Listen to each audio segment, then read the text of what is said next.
Well, hello there all you absolutely magnificent people, and welcome back to another live stream of An Ecologist Plays, where we are back in, well, I almost said enshrouded, back in Towers of Aghasba. Oh my word, I'm so used to actually live streaming enshrouded with Nick that, yeah, it's strange to not be in enshrouded. But as mentioned in the episode that came out on Friday, Nick is still recovering a little bit, so she is not 100% back to full strength again. That is why tonight it is just myself and you guys. So we are going to be running around and seeing what we can get up to in Towers of Aghasba. Of course, the idea is that we are restoring the horribly degraded land, so destroyed by the withered, or by the withering. Now we are here to try at least, to... Ooh, that's... Oh, I thought we can harvest these yellow flowers. We are trying to restore it back to a more natural environment, and that is the whole idea. So... you can see here, previously there was basically nothing here. It was completely destroyed. Oh, hello there guys, suddenly appearing out of nowhere. But we have created a lovely, lovely little ecosystem. So some creatures have come back. We've got the spikaroo right over here. We've got the juvor over there. We've got hairlopes coming back. We also have some sky pincers up there. I previously called them sky pinchers. They're not sky pinchers, they are sky pincers because, well, they've got pincers and they're up in the sky. They don't actually pinch the sky. So I see President is here. Hello there, President, and hello there, Nicolo. Welcome, welcome to the stream. So glad to have you with us today. Let's see here. Anything else interesting we can see? Oh, yes, of course, the skirt tower also running around here. Lovely little critters. These are definitely burrowing creatures, and we will be talking about as we go along. But first things first. It is time for us to actually feed some creatures. Now, naturally, we shouldn't be doing this to wild animals, but we are going to be trying to give these animals a nice boost. But we don't want to actually feed wild animals, because what happens then is they, first of all, may become dependent on that food. They lose the ability to actually go find their own food, so that's not good.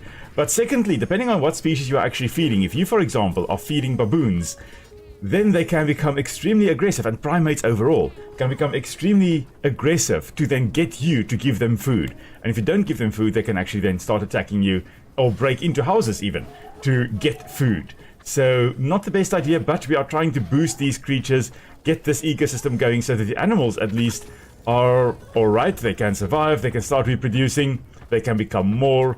It's just a whole lot of fun. So we are going to, of course, now pick up some dung and whatever else they drop. Elastic fin over there. If you don't want to actually kill the animals, instead you want to get the food or the parts of them, or some of the animals at least, you can feed them. And then you get some dung and you get all kinds of interesting animal parts from that as well. And, oh, okay, that was the resin fur, that's what I saw there. But you also have temperate seed here that we also can actually plant. Oh, I see, Noctola, it's your birthday month as well. Oh, so you are the 12th of December, so happy, well, early birthday to you. You actually are exactly a week ahead of me. I'm on the 19th of December, so it's both our birthday month this month. That is awesome. So happy early birthday as well there for you, Noctola. Sorry, need to drink some little bit of coffee here, get my throat nice and moist because it's a little bit parched. I think quite like coffee to get the creative juices flowing here. Let's see, anything else you guys have dropped for me? Nothing yet? There goes another little beetle, almost said Beetlejuice, beetle pup, running around as well. It's still just the juvor, nothing else interesting has spawned. Alright, but we needed dung. And we needed dung badly, because we need to make a nice compost heap. If we can make a nice compost heap, we can start getting things like cob, and we can get compost as well, to actually get stuff to grow a little bit faster. So that is why we are out here shoveling poop. Let's see, anything else? What was that? Was that just berries I can pick up? Okay, it does look like we have got 23. Oh, and 2 more poop right over here. 2 more dung piles right over here. Now, these dung piles may actually be extremely useful in getting seeds to also germinate. If you don't actually just want to plant seeds, you can potentially at least plant poop. And if you have a species of animal that actually has been eating fruit, you can have a lot of seeds dispersed in that dung. We have, back in the day, we did a bit just of a germination trial with baboon poop, and, well, we found so many plants. You just take the piece of baboon poop and you plant it in soil, and then you look to see what comes up. And oh my word, so many different plants actually germinate. Where the baboons, of course, have eaten the fruit, and they are now going to poop it out somewhere else, and that's going to result in dispersal of seeds. If you wanted to do that, you could technically throw a whole bunch of dung in this landscape over here, and you could, in theory at least, get a whole bunch of plants growing. That's actually perfect for those little plants because they're in a little nutrient-rich package already. Of course, there is quite a lot of competition between all the seeds that germinate from this pile of poop, but overall it is a nice way to actually start rehabilitating the environment. See, this hairlope also needs our help. Oh, we need mushroom caps. We don't have mushroom caps, I believe. So unfortunately, that injured hairlope we will not be able to help.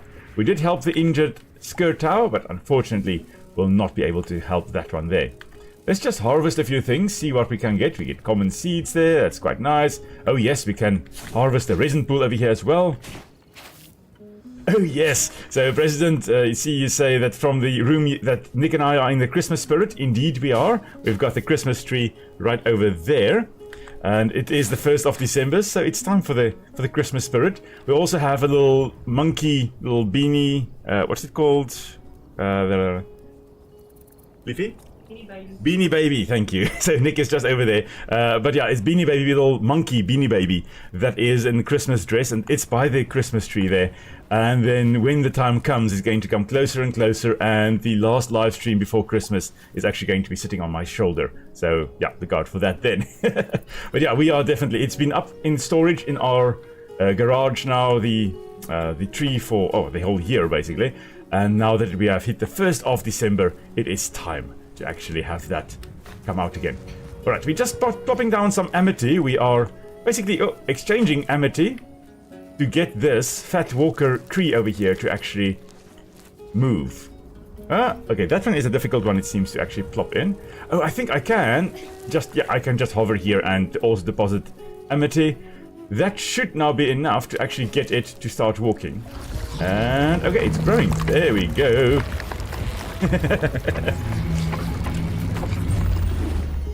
The Leafy President says hello.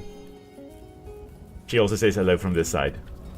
Okay, so this fat walker over here going to take another hour to grow. So hopefully I remember that we should pop in to actually feed this fat walker some more amity. And there is Nick the Beast also saying hello there in chat as well. Yeah, so she is right over here to my left-hand side. What is this? This is, a bushroom. Mushroom. Oh, we got a mushroom cap there. Oh, that's lovely. I don't think we have more of them around here, so we can't actually get 3 mushroom caps. If we could at least help that injured hairlope, but I don't think we'll be able to do that. Oh, I see, Lokola, you're off to go charge your phone. Oh man, that sucks. Luckily, I remember to charge mine, so I am right here. I can at least see the chats. And does it? Oh, it does work that way perfectly. I see the chat actually has updated as well, so I don't need to constantly alt-tab to switch over to the chat, unlike with some of the other games, like Enshrouded, for example. Okay, some more poop right over here. More dung being collected. These guys are really happy that we fed them. What's this? Temperate seed, yeah, gonna take that. Some more dung, going to pick that up. So as soon as I've collected a bunch of stuff here, we will be heading off again. Oh, I think, yeah, I just picked up berries as well. Let's just take that and chuck that over here as... Oh, okay. I thought I said take that. Okay. For some reason, I can't chuck the berries. Oh, I think I know why. Oh, no, my inventory is not full. Okay, let's just... Oh, okay, for some reason I can't throw any more berries. That's fine. I think I'll just eat it then. No, I can't? Okay, never mind. Well, let's not get bogged down on details here. Just for interest's sake, what do I need to actually grow this colossal tree even more? Hello there, Sprite. Malodorous human, yes indeed, here we are. Okay, we need... Oh, we've done everything. This tree can grow. Yes, grow the tree, little Sprite, grow the tree. I think my head may actually be... Yeah, my head unfortunately is in fact in the way there. There we go. Okay, hopefully everything is... Let me just double check. Yeah, everything now looks alright still. No, it doesn't. It doesn't. Oh, my word. Almost did not have the entire screen recorded here. For some reason, OBS is being full of nonsense. I think that has now fixed that. Oh, goodness me. Almost had a horrible time here. Okay, hopefully everything is alright now. It may actually have been for a while like that. Anyway, here we are. Let's get this tree. We need raro fruit now. A cocktail. There we go. Yeah. How much poo do we have now? How much dung do we have? 31. That is enough. But we need 3 raro fruit to actually now upgrade the tree. So that is what we will be getting, hopefully later on this evening. But I really hope you all are having a wonderful weekend. We had a lovely day out. First of all, planted a few seeds again because, you know, summer is here. And the veggie garden needs a lot of plants. So we planted out some seeds, or planted some seeds of pumpkin. Now, so a whole bunch of pumpkin seeds. I think 20 pumpkin seeds we planted. Hopefully a lot of them or all of them will grow. We planted some custard apple seeds as well. You may remember that from the Green Hell playthrough. You know, that big green fruit. Oh, it's divine. So I think I planted 40 seeds today and previously another 40. So 80 seeds of those trees also planted in our yard. I had a whole bunch of other seeds also planted today over the course of the morning, and then we had a lovely day with the family as well. Now, compost shed. Oh, we need clay, Now, clay, I do believe we can, hopefully grab over here. But I think our shovel may break while we are busy with that. Let's just look for some clay mounds somewhere around here. They usually are. I'm just going to check what is in here. That's just a bush. Now, of course, it is becoming nighttime. Because why not? Okay. I hear a spooter. Hello, spooter. Just going to get rid of you. Thank you.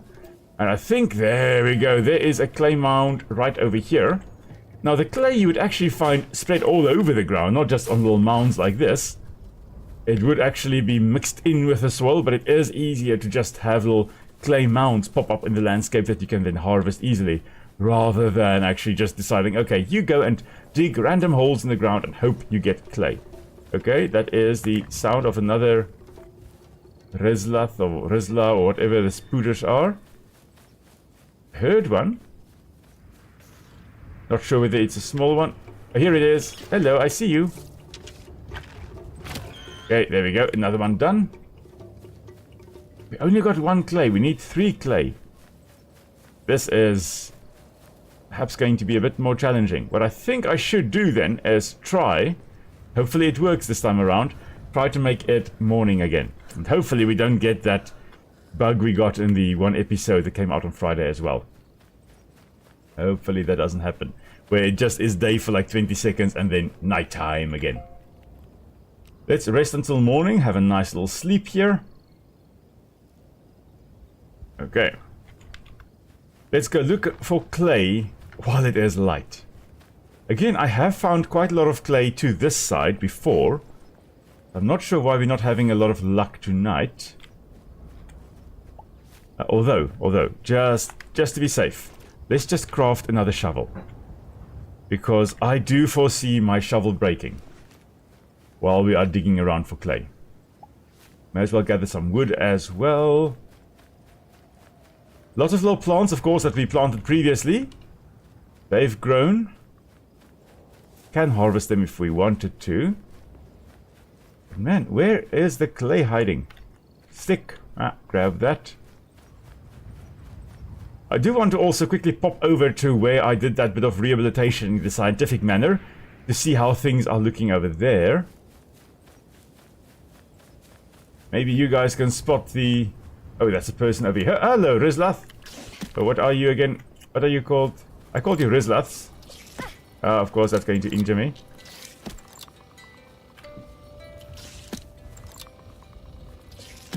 Okay, we just need to keep on moving like this.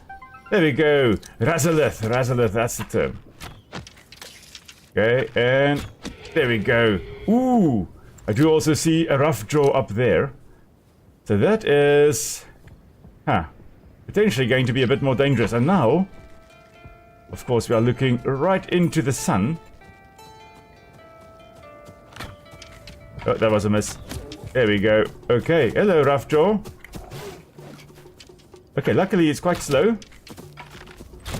So we can take him out this way. This is now survival of the fittest. I will not be taken down by a predator if I can help it. Alright, Roughjaw, thank you for that. Thank you for your bits and pieces. Still looking for clay. Still have not found more clay.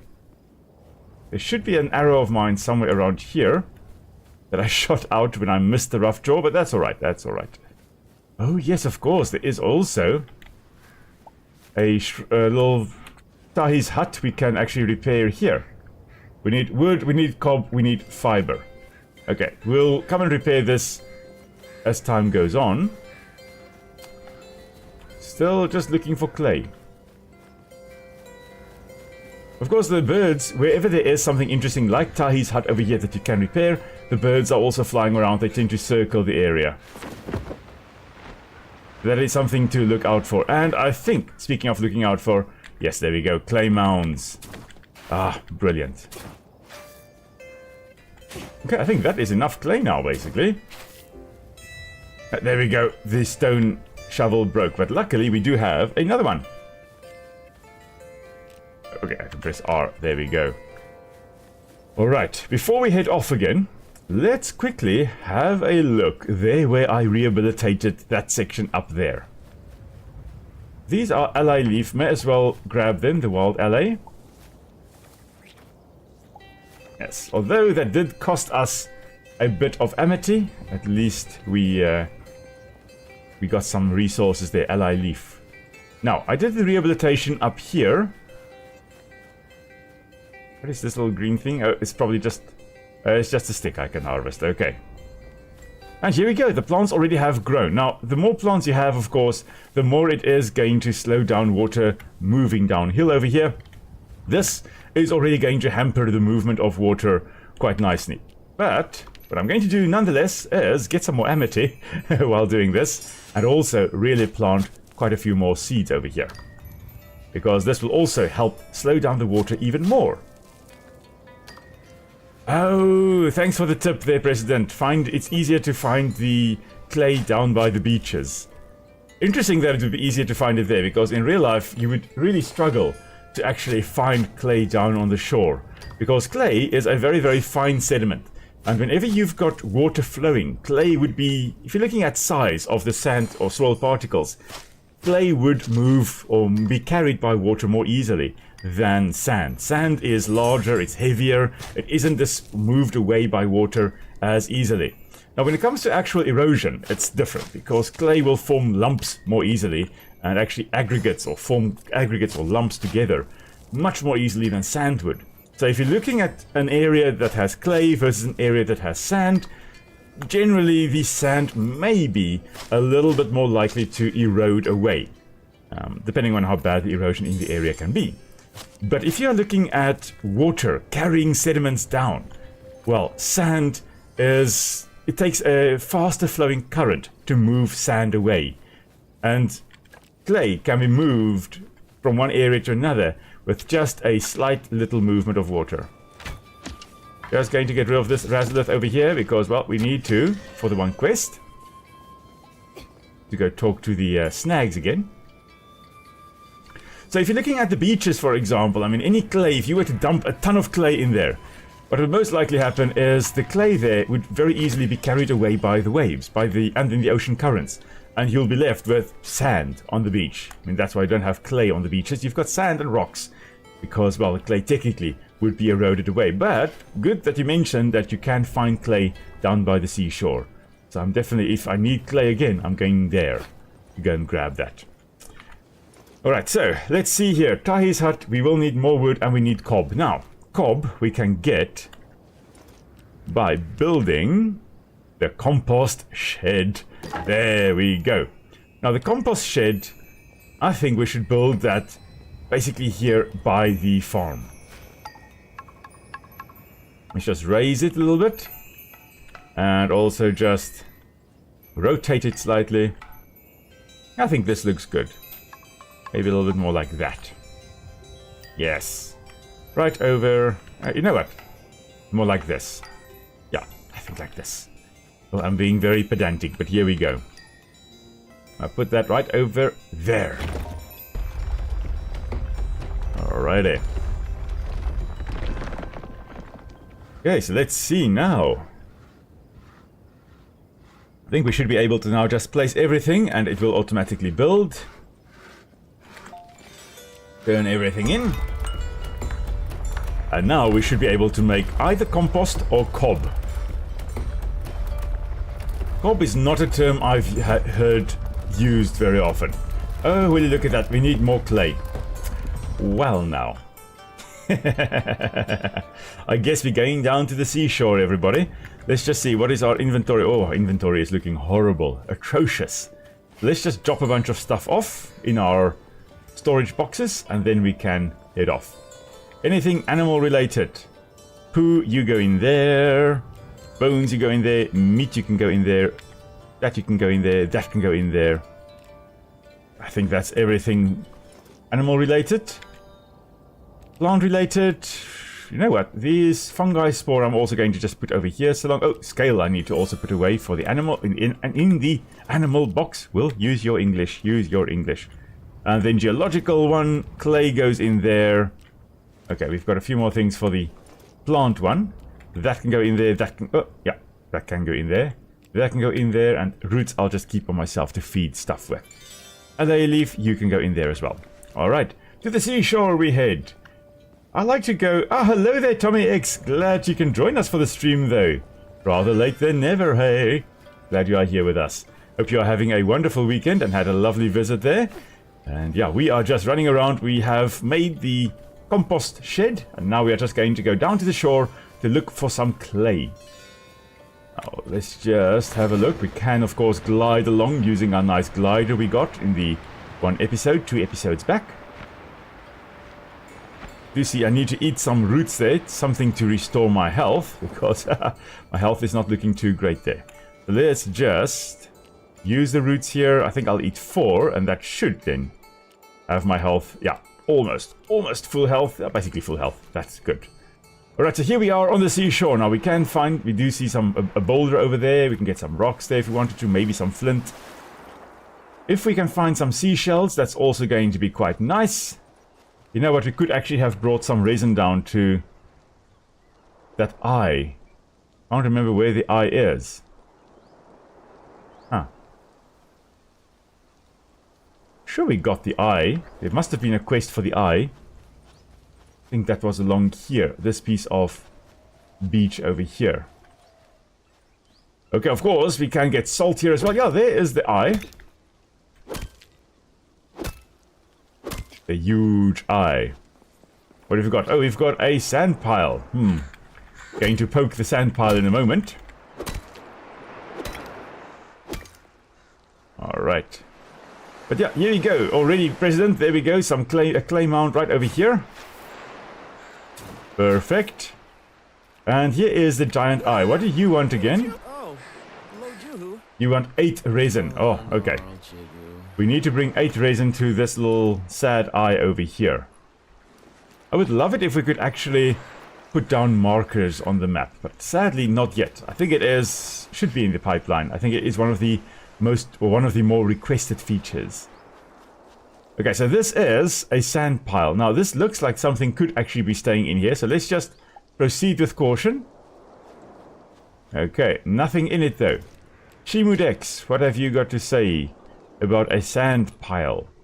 Nothing in that one. Anything in this? No, nothing in the fishy one. Maybe over here. Here we go. Sand pile. It's okay, coastal instead of coastal. And it doesn't provide anything. Nonetheless, we are going to poke in another hole over here. Because, you know, why not? Ah, there we go. That is dangerous. Yeah, that looks very dangerous. This may have been a very bad idea, guys. Oh, okay, it's not too strong, I think, provided you don't hit the big shell. Oh, 2 shots. Well now. A scuttlecorn it is called. Does look like some kind of crustacean. Obviously it was staying in the burrow there and we were disturbing it by poking around in its burrow. We did get rigid carapace from that. Oh, that's lovely. That's a new material for us. And what have we got over here? Stone? Seashell! Yay! I found a seashell on the seashore. That spot over there, that's the stables. I do believe we found that previously as well. Just looking to see if we find any more clay. I don't see anything here still. Ah, come on, up we go, up we go. There we go. I love walking around on the rocks, actually on the shore. In person, not necessarily in games, but in person I do love doing that. I think I see clay. Oh. I also dropped down a bit, but there we go. There is some more clay over here and another one over there as well. I do love the fact that we can now easily switch over between tools that we're using to actually dig stuff out and chop trees and all those lovely things. No longer do we need to actually equip the tool. We can automatically get it. Is this? I think this is kelp over here. Yeah, seagrass. There we go. Gives us some more kelp. Now, kelp is a saltwater species or saltwater group of organisms. So that little pool... Oh, okay, I'm stuck. Come on, climb out. There we go. This pool that we visited previously, that definitely was connected to the ocean at some point. Most likely when sea levels were higher. I thought about it after recording the episode and when I edited it. Most likely the ocean levels were a little bit higher, flooded that area, and at some point there may have been polar ice caps formed on the planet at the North or South Pole or wherever, and that resulted in the sea levels dropping, resulting in this isolated patch of water right over here. And in it, we still have kelp and we still have some marine fishies over there as well, some saltwater fishes. All right, let's see. For some reason, my phone keeps switching back to top messages. I want all messages, please. There we go. Okay, there we go. Perfect. I think I've got enough clay for now. No, I don't. I've got 3 clay. Wow, I need more clay. For a moment, I thought I heard combat music, but no, not combat music. What is this? Is this a seafarer again? Yeah, that is seafarer. I can't recall what seafarer does. I know it does do something. It's not like it doesn't use stamina to swim, I think. No, it's not that. I don't think it is that it doesn't use oxygen to swim underwater. But maybe it is that. Because look at that. We can actually currently swim underwater without it using oxygen. So that may be the use of seafarer. If you want to jump into the water and not use oxygen, just use the seafarer plant and voila. You can do that. Okay. I'm not sure whether there's any clay on this stretch of beach, but we are going to have a look. A quick squiz over here. This, of course, is where we did start our adventure. The shipwreck area. And then from here we moved up there, I believe. Just keeping an eye out for anything useful along the shore. So basically beachcombers at the moment. Running along the shore, hoping we find something useful. And making the best of whatever we find. Still no clay. Oh, never mind. As I say that, found a clay mound. There we go. One more clay. Wow. Okay, what have we got up ahead? Most likely like stone. A seashell. Yay. Getting some more scallop shells. And some more clay right over here as well. Don't see any other clay in the area, but that at least was another 1 clay and a strange seed. Oh. That seed most likely got deposited, you know, along with the silt, with the clay that got washed up there. The present I see must be an incredibly salty pond if it's true. It could be, it could be. If you're looking at little ponds that actually get isolated from the ocean. So, a good example, or good dish example, may actually be this little pond over here. So if you're looking at this pond over here, and let's say there's no ocean water connecting to this section over here. If it's high up on the shore, what will happen is whenever there is a rainfall, a lot of water comes in, a lot of fresh water comes in, and it dilutes the salt. It actually drops in salinity. It becomes very fresh. But if you don't have rainfall, so during the drier season, a lot of water will be evaporating, but the salt gets left behind. So the volume of water in the pond gets less and less, but the salt does not get less and less. So there's the same amount of salt, but in a smaller volume, making it incredibly salty. This little pond over here could potentially be 3 times as salty as the ocean, at around about 100 parts per thousand salinity of salt. So it's quite salty. But even other types of habitats like estuaries could become that salty. Just get rid of these Razoliths over here. That's another one done. Another one dead. Another one dead. Just going to try and clear this thing over here. No. I see you guys. There we go. Perfect. Let's just clear this. Hopefully we can clear it before more Razoliths spawn.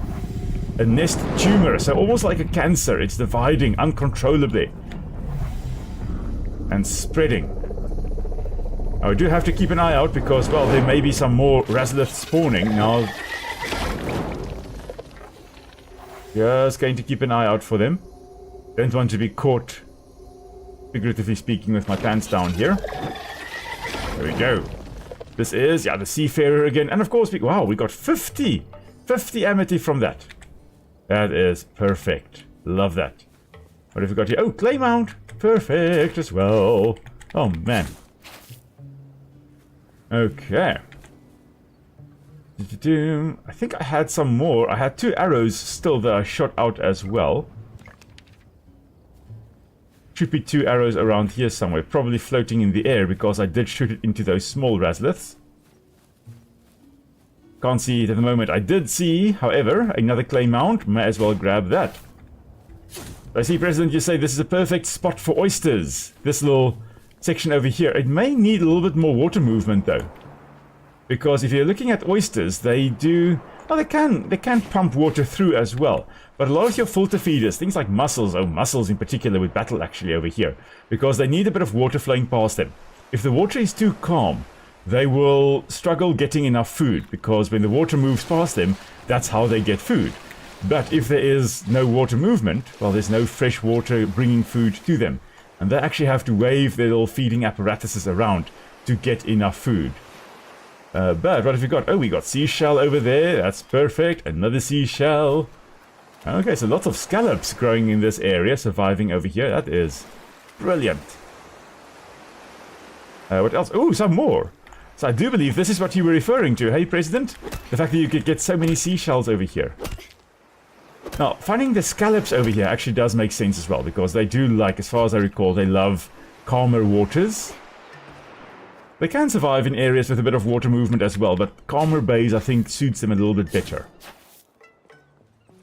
But if you're looking at true oysters, you're looking at mussels and a lot of those other filter feeders, well, they do need a bit of water movement past them. Just running along the shore here, you never know what you're going to find when you're running around on the rocks here. I do also want to have a quick look underwater. See, oh yeah, you can see there quite a bit of algae here, quite a bit of sea grass technically, or algae and kelp and stuff growing here. Also a little fishy. Oh, nice. Hello, fishy. Okay, don't know what this fishy is, but I did see it. Let's just see whether we can scan it from up here. It was around there, somewhere there. No, I thought there's a fishy over there. No fishy. There we go. Observing. What is that fishy? A blotched tunny. You know what? I'm going to catch it. And yeah, there we go. There is another fishy here as well. I did see another fish swimming. I'm pretty sure. Oh, there we go. There we go. There we go. I knew I saw another fish swimming. A swift tunny. That was the one that we actually saw under there. That was a swift tunny. Very, very fast. Now, blotched tunny would most likely have some kind of like blotches on them. The swift tunny, or most likely, loves hiding underneath these crevices or in these crevices over here. There we go. Swimming around here. I would also, if I were it, I would also hide under here and then just dart out, grabbing food, going back under the rock there. I often see little fishies doing that in the rock pools as well. Huh. It's a very interesting run around the shoreline over here. These rocks, of course, have been eroded away by waves crashing onto them, forming all these very, very interesting geological shapes that we have over here. Any other fishies? Nothing that we can briefly see. Okay, so let's just keep on moving, see what we find. I suspect if we just carry on doing this, we will most likely find the bridge where we need to go. Let's just have a look here. And it is becoming darker as well. Oh. There is a big spider that just came down from the ceiling. I saw you. Oh, it was a small one. I thought it was a big one. Itsy bitsy spider. Jumped down from the rocks above. Out came my bow and I shot him in the head. Lovely. Is this ruby? This looks like... yeah, this is a ruby deposit, but we need an iron pickaxe to actually harvest it. Interesting. This is only the second ruby I've ever found. Some more stones over here. This does look like some massive skeleton over here. Also lots of wood. Oh, come on. This looks like bone. Oh, is it bone? Is it... yeah, this does look like ribs over here. Almost like a massive turtle type thing. Ah, something is glittering ahead. Vinlock Bay. Interesting. Alright, what have we got over here? Ooh, a whole bunch of little mango sprouts. Hello, little mangoes. And what are you, a poop with eyes? Enchanted dung. Hi, it's me, Enchanted Dung. Hello. Yeah, it's just me, Enchanted Dung. You're liable to catch me round wherever there's one of these here fertile groves. You know what fertile groves is, don't ya? Not really, no. So please do tell us, what are fertile groves? Back in the days of them Jubungas, when a Jubunga died, it would fall to the ground, right? And there's something so magical and spectacular in them Jubungas that wherever their carcass fell, a most beauteous ecosystem would grow there. Grow right amongst and around them bones, you got it? And I'm like the caretaker of them areas. So, you want to get this fertile grove up and growing again? I can do it, but I'm a bit peckish, you feel me? I'm saying I gotta eat. Go get me some of this stuff to chow. It may not be what you like, but it's what I got a hankering for. You come talk to me when you got that stuff for me to consume, buddy. So we need 30 dung, 10 kelp, and 1 elastic fin. And then, I believe is going to restore this fertile grove. Now the Jubunga falling and resulting in a fertile grove. So this most likely then is a skeleton of a Jubunga. Most likely some kind of like flying whale-like creature, if I'm not mistaken. And this fertile grove, as a result of the Jubunga skeleton, or the Jubunga dying and decomposing over here, is very similar to what you find in the deep ocean with whale falls. When a whale in the open ocean dies and eventually sinks down to the bottom, and for months or years, an entire ecosystem develops around that whale carcass, and that whale sinking down, falling from above, and decomposing and resulting in this nutritious ecosystem, and this highly diverse ecosystem, that is a whale fall. Very similar to what we see here with the Jubunga fall, in essence. So I love the fact that they actually have that in the game here as well. Now I showed my students as well, you know, what a whale fall looks like. There's some amazing footage of that on YouTube, of a whale fall over time, and all the things you get there. Sharks coming to eat on the dead whale, hagfish, all those types of things. And of even octopus feeding on it, certain species of octopus. So this then would be the bridge we need to repair, I believe. Okay, so that's our quest we need to complete now. Oh, okay. Yeah, we can't fly across that. Okay, so what do we need? What do we need for this? That is the ultimate question. Let us inspect, okay, and rebuild. Right, we need wood, we need fiber, we need thatch, and we need 2 nutritious salad. Okay, that we can, I believe, everything we can easily get from where our main home is. So that is perfecto. So we are going to head back home. Oh, inventory is full. We lost, what is this? A common seed. We don't have common seeds on us? Really? My word. What don't we need? I don't think, almost deleted the clay, I don't think we need this wood. Let's just scrap that. And, you know what, this fiber I'll also just scrap. Let's grab the common seed, because that common seed we can plant. And then we can, of course, get more amity that way. Hello, Spooder, I do see you. Come here. And die. Oh, hello. Almost got me. But you did not. Oh, you know what? There is another nest over here. Let's get rid of that, shall we? Let's just see how many spiders do we have over here. There is one over there. Oh, there's another one over here. And another one coming. There we go. Let's just try to get rid of this before more spiders spawn. Corrupted spiders. From this nest core. Well, this really is like a diseased piece of plant that spawns the spiders. So there we go. Another 30 amity from them. And let's just grab our arrows again. There we go. I knew there was a third one as well. Alright, let's head home a little bit. I think it should be this way. Let's just double check. Yeah, right this way we should get home. Should be the way to go. There, of course, is the temple. The one shrine we did restore. Really nice to see that up over there as well. I've heard something about... Oh, there's another nest over here we can also break apart. I have heard something that around these shrines you have a chance of actually getting an interesting chest with some things you can make over there as well. So I haven't actually found one of those chests. I have looked, but I have not yet found. I see the spooder. There we go. One Razlith down. Just check. There should be some more. There we go. And... oh, miss. Missed that one. Okay. Let's see. Can we hold it before this and destroy it before the spiders arrive again? It's a lovely way to get a lot of amity. Nope.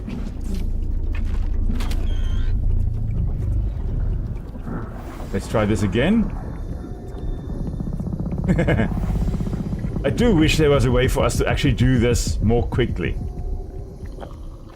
There we go. Hello, I do see you. Where are you? That spider just vanished. I saw that Razlith and then suddenly he was just gone. Okay. Fine.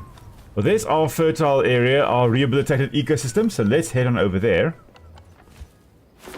And then from there we can easily get home again. There's also something over there. I can see the birds flying over there, so we have to head there at some point as well. Let's just see. Maybe, just maybe, we can plant a common seed over here. I'm trying to think now. What did we need again for this? To restore it? Oh, we need raro fruit. We'll only get that, I think, on the other side of the bridge. You know what? I'm not going to plant a common seed over here. Common seed I will plant there close to my home. Or maybe I'll keep that common seed and use it to make more lettuce. That may be a good idea. Right, let's see now. Oh, little guy's exhausted. Ooh, mask merchants. Or merchants overall. What have you got? A mask merchant, a farm villager, okay. A mask merchant, and mid-haven trader. What do you want? Let's give you 2 gold dust and see what you give us. Meat stew. Okay, probably like a recipe as well. Another mask merchant. You know what? I'm going to take that. It's a purity mask. Okay. And mask merchant. You Taking all my gold dust and a curious mask. Okay, we'll come and pick these up in a moment. I just need to empty my pockets because, well, my pockets are a bit full. So let's see here. Let's dump. That can go in there. Scallops? Oh, I did not put scallops in here, or the seashells in here. Okay, good to know. Let's see. Fish meat, yes. Anything else here? Bones, nothing. Oh, yeah, there we go. I've got 10 bones on me. Technically, this is also animal part, and I don't have that on me. Or in here. You know what? I'm going to take the poop. I'm going to put that in the geology chest. Because, well, dung is just going to decompose eventually as well. That we can put away. That we can put away. Oh, shellfish. I don't think I've got shellfish over here. No, I do not. Man. Okay, well, geological chest, we've got a lot of stuff. Salt. Okay, I thought we had a lot of stuff. We don't have a lot of stuff. Seashells, I think I'll put over here. Pigments, I'll put here. Trash goes in here. Strange seed, roe, dung, I'll put in here as well for now in any case. And shellfish. Common seed, I'll keep. Okay, let's have a look. Oh, I need to, before I forget, go pick up these masks. Let's see, meat stew. There we go. We got a recipe for the meat stew. That is great. A curious mask. Oh, this guy needs thatch. Well, we can turn that in. And we got an iron hatchet. Oh, that's lovely. Oh, that's absolutely brilliant. I do believe there was another mask here somewhere. Now, where's our mask? Here? Oh, there's the purity mask. Okay, good. Good, good, good. Just for a moment got scared we didn't get the mask. Let's look here. Okay, iron hatchet. Now, iron hatchet we can use to actually chop down some of the larger trees that are down by the ocean. So it'll be interesting to use that, but later on. For now, we're still using the normal hatchet because I want to keep this iron hatchet for then. I don't want to use it up.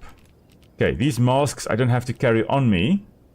Which one do I want to have? Do I want to have this curious mask on me? What is this? A curious mask? Oh, I actually bought another curious mask. You know what? Oh, I can't scrap it. Okay. I think I'm going to be the bunny person. Let's go and... Okay, why is it not showing that one? Unequip. Equip. There we go. Okay, now I'm the bunny person. Little bunny person with a gas mask. That's what I am now. Alright, let's just drop these things away. Don't need that. This I will learn. Use it. And we can make meat stew. Do I even have a fire? I don't think I even have a fire yet. No, I would have had it here by my tent if I had. Let's see, can we craft it? Yes, we can. And let's just place that down over here. Because this is going to allow us to, there we go, make nutritious salads. And we need to make, I think, 2 of those. So let's just craft 2 of them. We're crafting the one. And as soon as it is done, we're going to craft another one. Interesting that we need to cook it. Most likely the roots are poisonous. So we need to actually cook it to make it palatable or edible. Meat stew, we need lean steak, root, and tender fillet, which we don't have yet. Okay. I've got my 2 salads on me. Otherwise, we need, for Lutoro Bridge, we need thatch, fiber, and wood. Lots of wood. However, it is almost nighttime again. Let's make it morning once more. Always like working in the daytime. And then what we'll do is we'll grab our temperate seeds from our one chest over here. The middle one, I believe. Yeah, there we go. Temperate seeds. Grab those and let's go chop some trees down for wood. And then we will plant some more seeds. We'll lose amity, we'll gain amity, and we will gain a lot of wood as well. Hello there, Ozymandias. I see you are in chat as well. Let's just see, is it... Should most likely show in a moment on my chat there as well. Hope you're having a lovely weekend, Ozzy. There's another spooder. I do hear you. There we go. And you are dead. Any other spooters want a piece of me? No? Okay, good. Let's see, this one, I don't think... No, it grows in another 17 minutes. We can come back to the Fat Walker. Although I don't think we'll have enough amity to actually upgrade it completely by then. Ah. We have more dung. Have you guys eaten a bit in the meantime? No? Maybe? Yes, you have. There is dung right over here. Good, good, good. No further temperate seeds, I see. Although sounded like something was under attack, but it doesn't look like it. Okay, let's go. Chop this. See, which axe is it using? Is it using my... Okay, it's just using my stone hatchet. Okay, that's great. I wasn't keen on it using my good hatchet, my iron hatchet. I want to keep that for the more difficult to chop trees. I love the fact that with this game you clear an area and you have to replant it, otherwise you are going to have the whole system out of whack. It's nice, it's like karma but for harvesting of resources. There you go. Got nice resin there. Ooh, big caps. Should give us a fungus cap, a mushroom cap. Yes, we got a mushroom cap from that. And let's grab the stick over there as well. Oh yes, I see, President, you also see that you say that seeds are up on the big tree. That is true. I can also grab a few more seeds up there. Let's harvest the fibrous bulb. I don't think I actually have previously harvested this, so I think this should be a new thing for me. Most likely just digging out a tuber to eat. Oh, it's taking a lot of digging to get to this. There you go. Fiber, root, and thatch. Lovely. Now, let's plant some more temperate seeds. So, of course, the temperate seeds here referring to a plant that usually grows in the temperate region, not the arid region or the tropical region, which we will get to later. I believe we may see the tropical region today. If not today, we are going to see it in one of the next upcoming episodes. I will also be breaking up this live stream into 5 episodes, as I usually do with the Enshrouded live streams that Nick and I do. So over the course of the week, if you miss a section of this live stream and you want to watch it a little bit later on, of course you can do that as well. And every day there will be a video coming out, either of this live stream or of the rest. You know, making a video in an episode recording or in Empire of the Ants as well. Okay, I do believe I could just plant another one of these common seeds, although they only, I think, grow fresh bushes. Yeah. Which will give us fiber and stuff like that, but oh, I want some... Is that something dangerous? I heard a sound. May just have been the spikaroo. Okay, let's just head up here.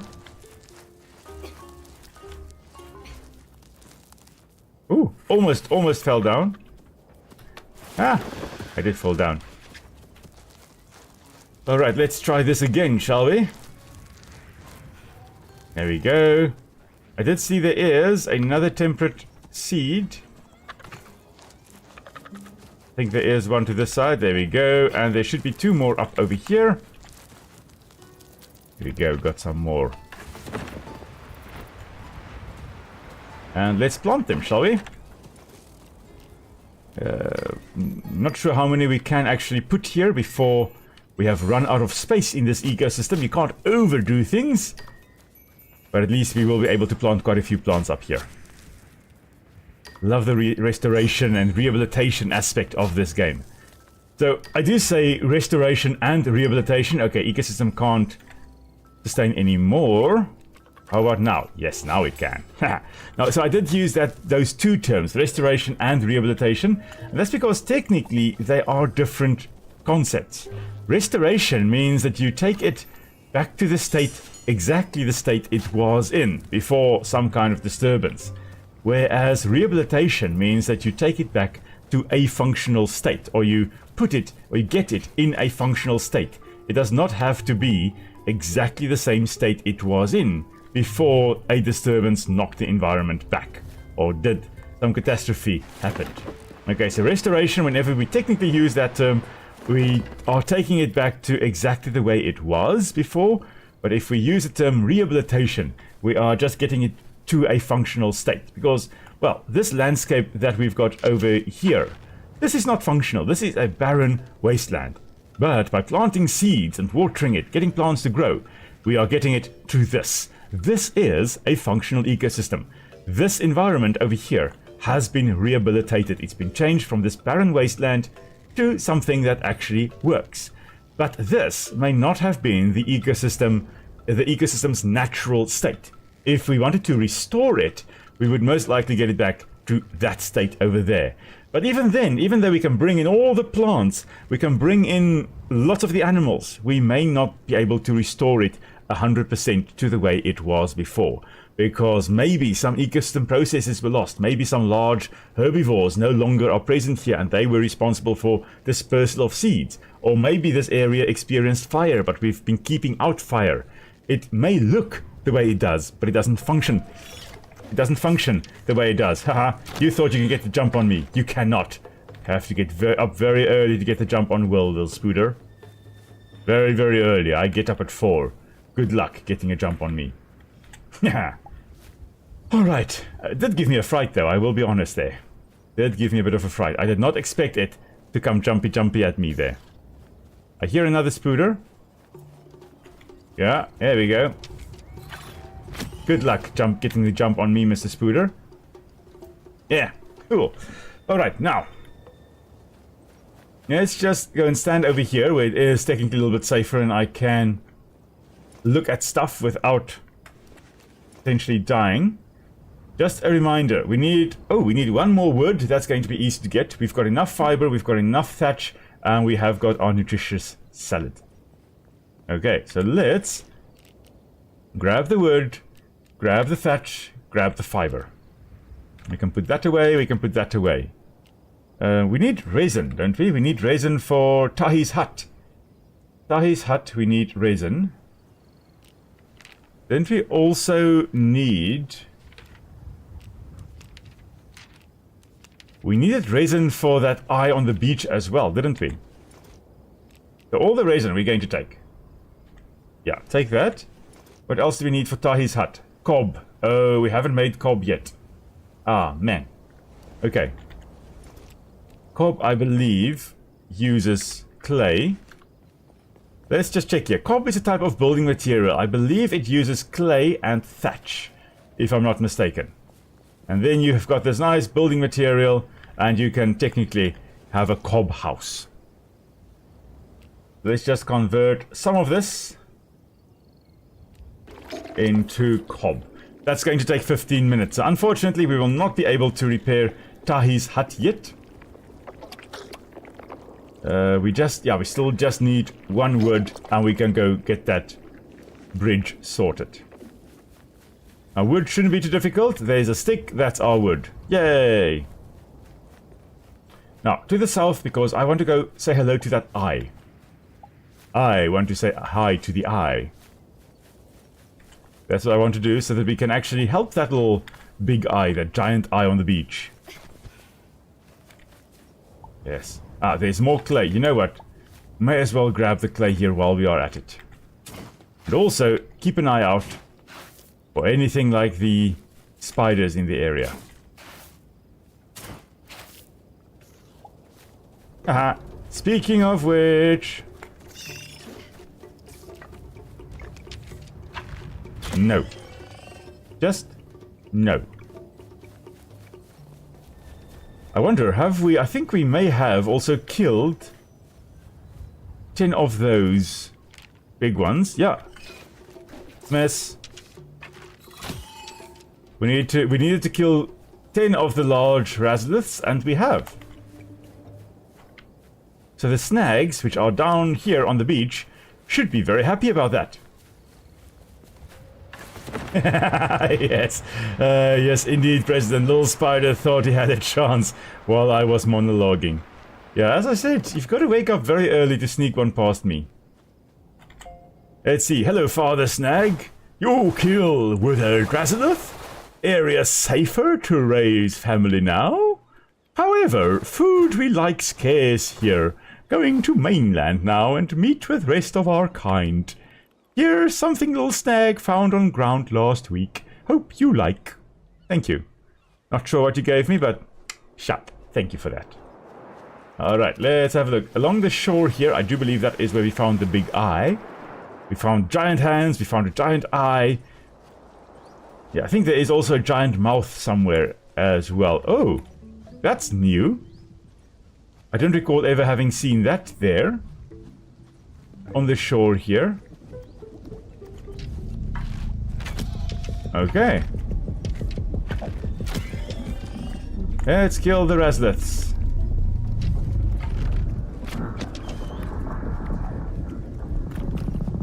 Huh. This is kind of bad that it has spawned here. Because this is supposed to be a nice safe area. And now it is no longer a safe area. There most likely would be some spiders spawning again in a moment. Maybe?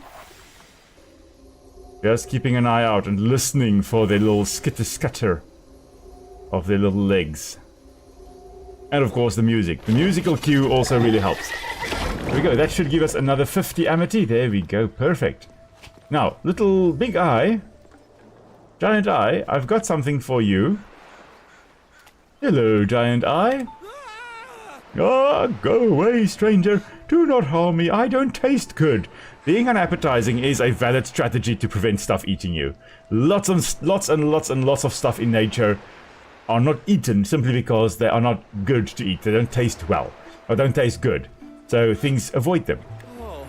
Oh, kind human, it's you. Tell me, have you collected those items to help my cornea pain? Yes, yes indeed, giant eye. Oh, my largest gratitudes upon you. Yes, that feels much, much better. I can see clearly now, oh shiny day. Let's see, what did you give us? Ooh, giant eye goop. Thank you. Thank you for that. Ah, go away, you horrify me. I'm just, oh my word, just joking, kind human. I knew it was you. My eyeball feels fine right now, thanks to you. Thanks to what you brought me. I'm glad. Who knows though, my eyeball may start hurting again at any moment. It tends to do that. Please check on me later. Okay, so it looks like we should be able to then come back and do that quest again at some point. It's like a little redoable quest. That is awesome. Definitely will be popping in, because this giant eye goop we will be using for something. I don't know what, but I know people have asked on Reddit and on the Discord server for Towers of Aghasba, where do you find giant eye goop? Horrid substance expelled from a giant eye, used as a material in crafting recipes. Goodness me. How hard up do you have to be to use giant eye goop as a recipe? Or in a recipe? Goodness me, how many hits does it take to actually mine the salt? Yeah, I think this one might be bugged. Yeah, I should have harvested it by now. That is definitely bugged. Alright, now, I think technically, yeah, this high tree... Oh, I think this high tree we can harvest with our normal axe. Just gives wood, tree bark, and root. But I think this other blobby tree over here, we actually need the new axe for. The shore tree. Oh, it's an invisible axe. Will you look at that? Shore tree, we got a kogu fruit. A kogu fruit. That is new. Can we plant it? That's what I want to know. Tiny fruit that is packed with flavor. Consume this, to recover major health. Okay, so we can't actually grow the akogu fruit. Ah. Drat. Okay, do we have everything we need for the... Yeah, we've got everything we need for that. Let's head to the north, shall we? Let us go and repair the bridge so we can get to Midhaven and actually continue on with the story. That's going to be marvelous. And while we are on our way, may as well get some more coffee. There we go. Let's see, I think that is our settlement right over there, our farm village. Yes, it is.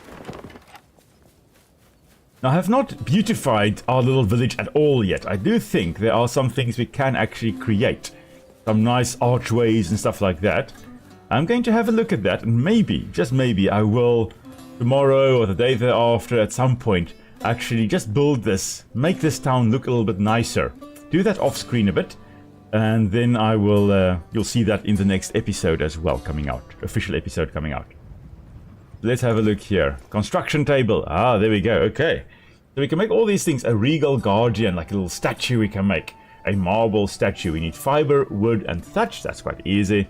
A regal archway. These are all things from pre-ordering, or in the case of PC, like I am here, buying it before the 19th of December. You get these extra things that you can craft as well. So you've got a regal wall, a regal large wall you can make. I wonder how big this actually is. Anyway, I'll have a look. And then a regal obelisk you can make as well. A whole bunch of little huts and villages, or huts and houses and towers and all kinds of interesting things. This looks lovely. I really have to get into this and actually start making some stuff as well. And we get culture points for building all these things. So there's 3 culture points for building that torch, 2 culture points for that. 16 culture points for the regal archway, 25 for the guardian. Oh, that's marvelous. Okay, so I'll get to work on that. I will make this village of ours look beautiful before the next episode comes out. Right, now, to the north. That is where we actually are heading. Just going to come past this area over here. Just need to double check. Is the fat walker ready to... 28 seconds. Oh. Almost ready. I don't have any berries on me. No, but I should have some roots. There we go. Equip. And I'm going to feed you guys some roots now. So come on. Eat. Eat. Eat. I'm chucking food at you. Eat. Eat. Eat some more. There we go. Give me all of the amity. Yeah. Oh, you guys are so happy. Good. Give me all of your poop as well. I see it rolling. I pick it up. We've got some fresh eggs as well. What have we got here? Fresh egg. More fresh eggs. Come on. That's lovely. There we go. Sure. More dung. Perfect. And by now, I do believe we should be able to actually... Fat Walker, have you grown? Yes, you have. Let's deposit some more amity. I suspect it's going to take 300 amity to upgrade this tree completely now.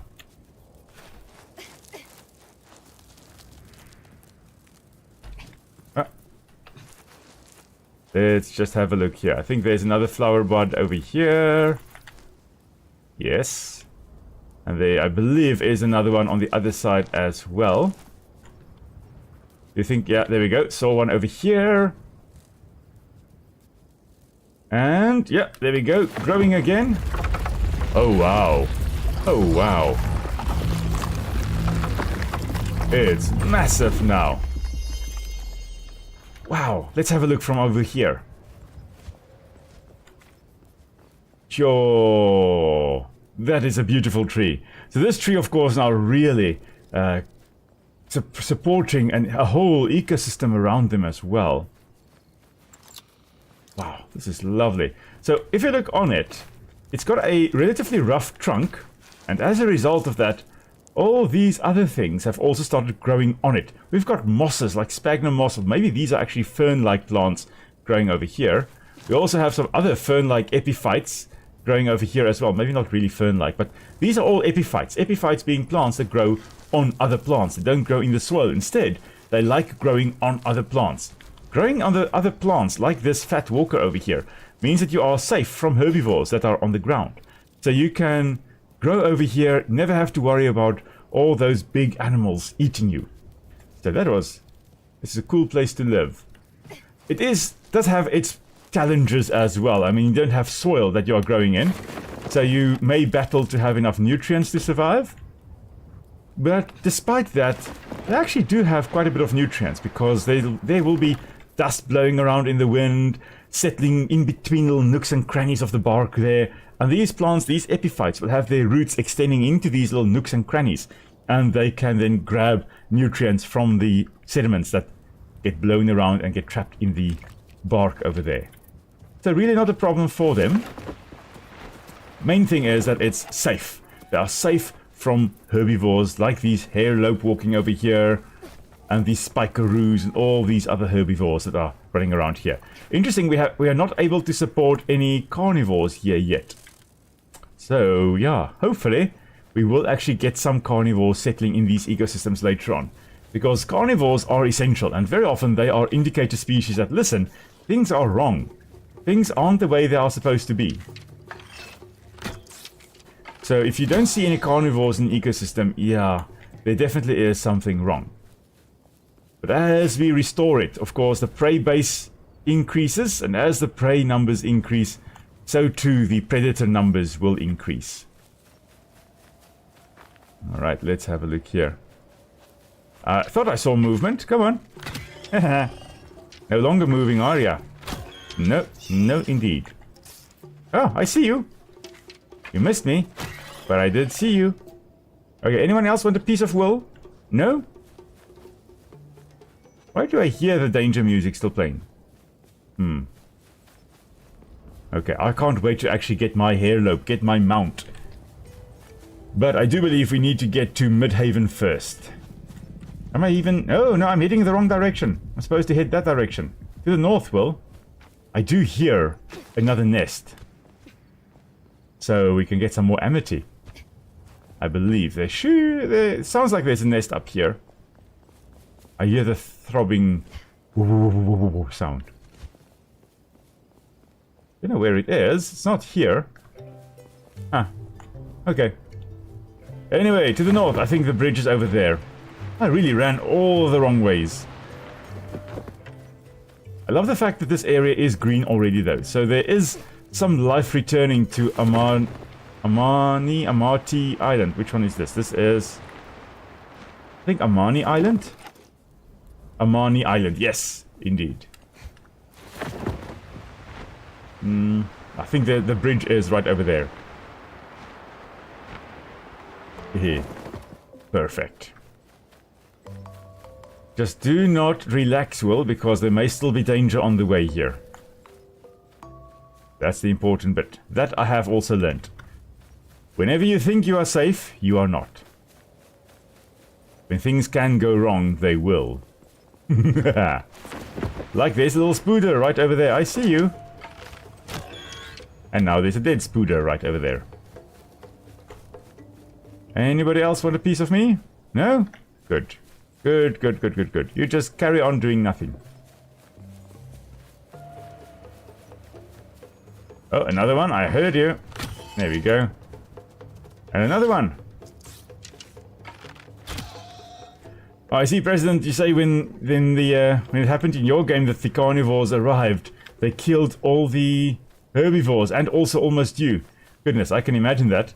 I did have in my other game, I did have rough jaws coming into the ecosystem, into that rehabilitated area, and yeah, they did kill me once, and they killed a lot of herbivores as well over there.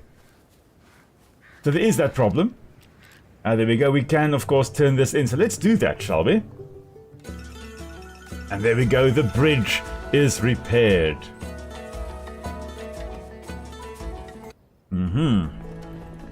And now we, as the Shimu people, can head on over to the mainland.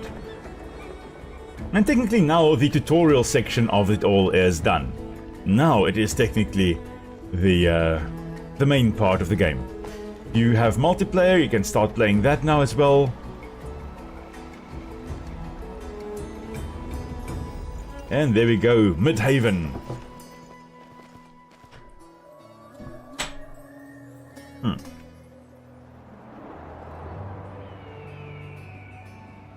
Okay, a ruinous city, or ruined city at least. Shame.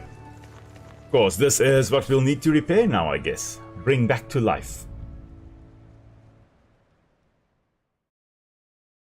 Lucy, why are you making noises behind me, eh? Alright. Almost time to get to work. Of course!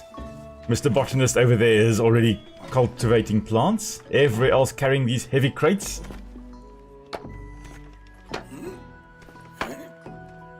And that lady just smiling at the work being done.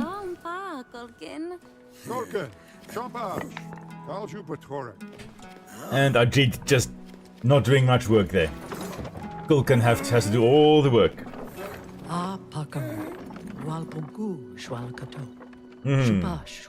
This is where I was raised, right here in Midhaven. To see it begin to bustle again it's an unspeakable feeling. Plenty more work to do, young one. This is no time to rest on our laurels. Alright, sorry, I just realized that my face is kind of blocking some of the subtitles, so... Alright, the fortitude and work ethic of the Shimu thus far has inspired me. It is an honor to serve as tribe leader. Okay, thank you, Hiluna. Okay, go on. But now is not the time for rest nor relaxation. Midhaven is in a state of appalling ruin. Our ancestors would weep. Work with Ajit to begin restoring Midhaven to its former stature. Please take the time to speak with Koru as well. He told me of a vision he had that he'd like to share with you. Seems that Dada has also discovered something peculiar here in Midhaven. Lastly, feel free to explore, but be wary of venturing too far. The withered presence here is far more pronounced than on Amani Island. Alright. Some regions are infested with withered. You'll take damage simply by entering them. Still other areas may be so rancid with withered as to be completely inaccessible. I have sent Hua out to explore these withered lands and report back. I have no doubt she can handle herself. We beseech the spirits for her prompt and safe return. Alright. Thank you, Hiluna. And let's see now. Lots and lots of stuff to do. There are some things we can harvest over here. Some ruins, ruin debris. May as well smash that with our pickaxe. Thank you. And then, Koru, what have you got to say? Oh, youngest, to be back at Midhaven is a treat from the spirits, isn't it? You bet it is. Had a vision I must share with you. Listen to me, youngest. In the vision I am standing right here in Midhaven. The sun beams down on me. Then above my head, not one Jubanga, but flies but several. A herd of Jubanga, more than have ever been seen together in recorded history. The Shimu all drop what they're doing and rejoice. I know not what it means, but I can sense its importance. As far as we know, the Jubanga were hunted to extinction by Queen Chileka's hunters, even before the withered drove us from this land. So the Jubanga, believed to be extinct, hunted to extinction, as is often the case. I mean, you've got these big creatures like elephants, whales, all those things. Then humans come onto the scene and they're like, you know what? We like that, but we like it dead even more. So we're going to use it and hunt it to extinction, it seems. Still, I would like you to explore and find any information you can on the Jubanga. Even if the Jubanga are all gone, there are sure to be relics of their time here scattered about Aghasba. If anyone knows where those relics might be, it is the four gods of nature. I believe you've met Huldra, the forest god. You've yet to meet the gods of the sea, the sky, and the mountain. Is it Cinnamon? Cinnamon also wants to help narrate. Hello. And of course she's off again. Refuses to be in the limelight. Yes, Cinnamon. You want something to eat, don't you? You want to eat something, huh? Hey, Cinnamon? Yes, you do. Yes, you do. Everybody can see you. You are on the stream, you know. Yes. Come on, Cinnamon. I've got your dinner here. There we go. Okay, let's see. Each of the four has its unique temperament, and all have been known to have a temper, so tread carefully around them. I have marked on your map where the sea god, sky god, and forest god often spend their days in my time. Perhaps they are still around there. So, not the mountain god. Find these ones, and if they know anything of the Jubanga, and if they know anything about the Jubanga. If nothing else, the Jubanga are an important part of our history, which must be preserved. Be sure to speak to Olsen when you can about how best to preserve that history, youngest. She's over by the museum, trying to salvage what she can of it. Thank you, Koru. We will do so. Alrighty, let's just go talk to Dada over here, because Dada is looking at this thing over here. Hello, what have you got to say?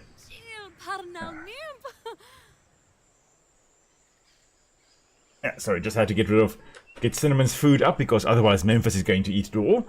Tranquil greetings, young sprout. Do you see this large dome-shaped structure here? Yeah, I see it. I believe this is to be the portal our ancestors... used to travel around Aghasba with great ease. Can you imagine such a thing? My humble elixirs could never do something so phenomenal. But that is the power of amity, young sprout. Could you investigate the portal to see how much amity we need to get it up and running again? I don't think I've got enough. I'll be honest. I've got 19 amity. Yeah. We need 30. Okay, so definitely not ready to do that yet. Can I plant anything? Oh, well. Let's see. Can I plant some plants? And do I get any amity from doing this? I think 9. Yeah, I got 9 amity there. Oh. And another 2. Okay, so decreasing amounts we're getting from planting. Oh, and 3. Interesting. Okay, so random amounts we're getting from that. Maybe it has to do with what we are actually getting. That may determine how much amity we get. Because we got 3 from this, from hay. 2 from bush. We got 3 from hay.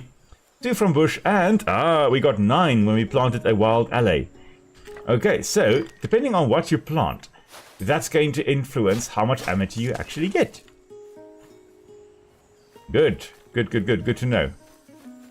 Now, if I'm not mistaken, there are some weeds growing around that we can also pull out. And by doing so, we get amity. There we go, there's a weed right over here.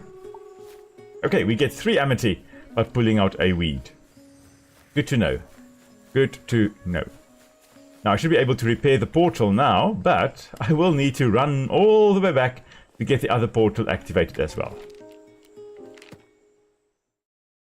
Let's see now.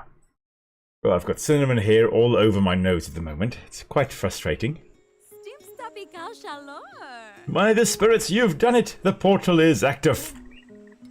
Of course, we're not able to travel through the portal until we find another portal and activate it as well. Every shrine, temple and village should have one, including the village we established on Amani Island. We beseech you, see to young Sprout's safety as they search for another portal, and allow them to travel through the portal in one solid connected piece for this we pray. Shimu, Shima. Alright, so that is what we are going to be doing. We're just going to clear this piece of rubble as well. This doesn't look very nice. Oh, we need to whack it more. My pickaxe is about to break, so I don't think we'll be able to harvest, or maybe just this one. And there, the stick axe broke. And I don't think I can craft another one. Oh, I can. Oh, I do have enough to do that. Perfect. Let's clear some more. Okay, just use some fiber. I would love if we could actually repair some of our tools instead of having to craft it constantly. Actually repair it. That would be quite in line with the whole, using fewer resources thing that the Shimu would be about, or should be about at least.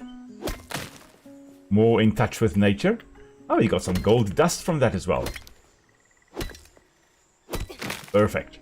Another merchant comes along, at least we will be able to, trade with them. Come on, I want to chop this ruin debris.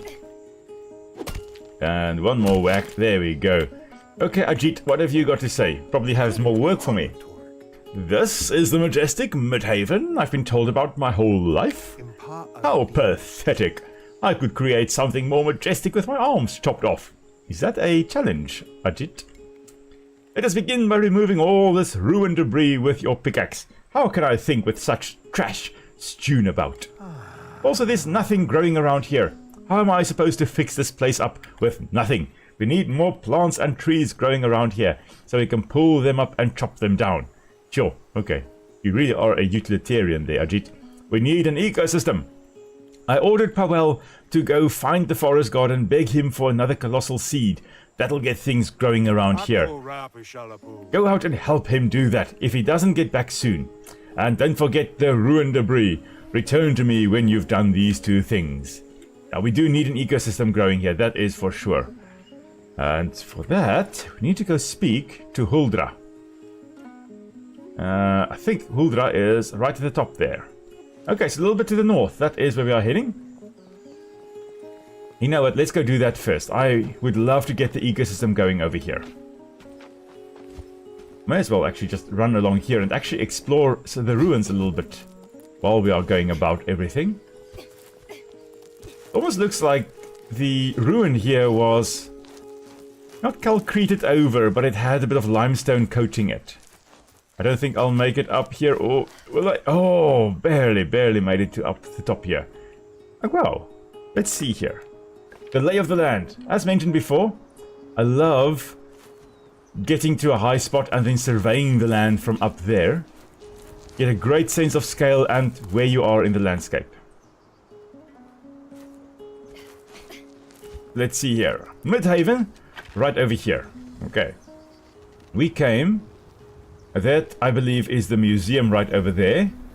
That, I think, if I'm not mistaken, that's the multiplayer spot, the place where you can exit or enter multiplayer games. I think we came most likely from that area over there. If I'm not mistaken, yeah, that looks like that could be Amani Island that we were on. Crossed the bridge, probably right over there, and then came to Midhaven over here. We do have some very interesting terraces over there. Not sure whether those were man-made. If it is man-made, those are most likely old agricultural fields. If you see these types of terraces, it means this is where people were farming on steep hill slopes. You can't just plow this hill slope because you're going to have water running down it so quickly, eroding the soil away, and then you can't grow crops. You can't grow crops on rocks. You can grow it if you've got soil. So by building these walls, these terraces, these containing walls basically, you can have a level piece of ground, you can farm in that, and you don't have to worry about your soil washing away the whole time. So I suspect that is most likely our old agricultural fields. I do also have a glowy tree over there, and if I'm not mistaken, that glowy tree is somewhere in the withered area. This looks like this whole area could in fact be withered area. We're not going to go there today yet. We are very far from entering those lands. Oh wow. Not sure whether you've noticed it as I was looking around, but look there. A lighter piece of rock and darker and lighter bands of rock. You can see it on the back there as well. So most likely this entire area was actually one level, flat area. Yeah, the soil most likely was more or less at that point or even higher. And over time some parts had eroded away. The harder rock, or harder pieces of rock, remained behind. So you've got these rock pillars remaining behind. But you see those lighter bands and darker bands? Those most likely were formed in different geological eras. So I suspect that whiter rock you see there would be limestone, which was most likely formed when this area was underwater. The darker colored rock, that may actually have, or may have been formed when it was very deep ocean. So that may be shale, or it may have been formed through other means. I don't know, but those are different layers. Starting from the top, going down, you're actually traveling back in time at the different layers having formed. No indication of tectonic plate movement. Because where I am here in the southern part of South Africa, you don't often see these layers remaining horizontal like that. Due to tectonic plates pushing against one another, they kind of lift up like that. And very often these initially horizontally lying layers, they get kind of tilted up and they eventually lie like sloped. We don't see any of that here, so there's no tectonic plate movement pushing these rocks funnily. It's been laid down and just eroded over time. Huh, interesting. Love having a look at geology. Now, where we need to go is somewhere just directly to the north, which is in this direction. I want to go to those random rocks over there. Those look like they are like menhirs or something along those lines. Most likely some kind of religious site, some sacred site. And if I were to look for the forest god, I would look for him there. But he does not appear to be here. This is a very interesting place though. Okay, we can harvest sticks and we can harvest stones. Sticks and stones will break my bones. But these random stones, are quite suspicious. Ah. Okay. Don't know. Oh, there's something new. What are you, little critter? Come back. Come back so I can love you. And observe you. Ah, no. Okay, come on. Ooh, what is this? Oh, Raru stalk. Perfect, we need 3 Raru fruit. If we can just gather 3 Raru fruit, we can go level up our tree in the first ecosystem. Hello, Memphis. I hear you. I see you as well. So here comes another little critter. Hello. A plumpet. You know what? That's just the perfect name for that little plump creature. A plumpet. I'm sure we'll have a look at plumpets a little bit more as well. There's another plumpet and most likely under attack. Yep, by Withered Razzie. Ah, that's not nice. Okay, the forest god is somewhere still in that direction. Maybe we can get some more Raru stalks and Raru fruit down here. There's another weed we can pull out. Ah, more Raru fruit right over here. And another withered Razzie. Okay, so the withered Razzie, that's the diminutive form. So those are the small ones, and the Razliths, those are the big ones. Good to know. Love languages. I love figuring out how languages work.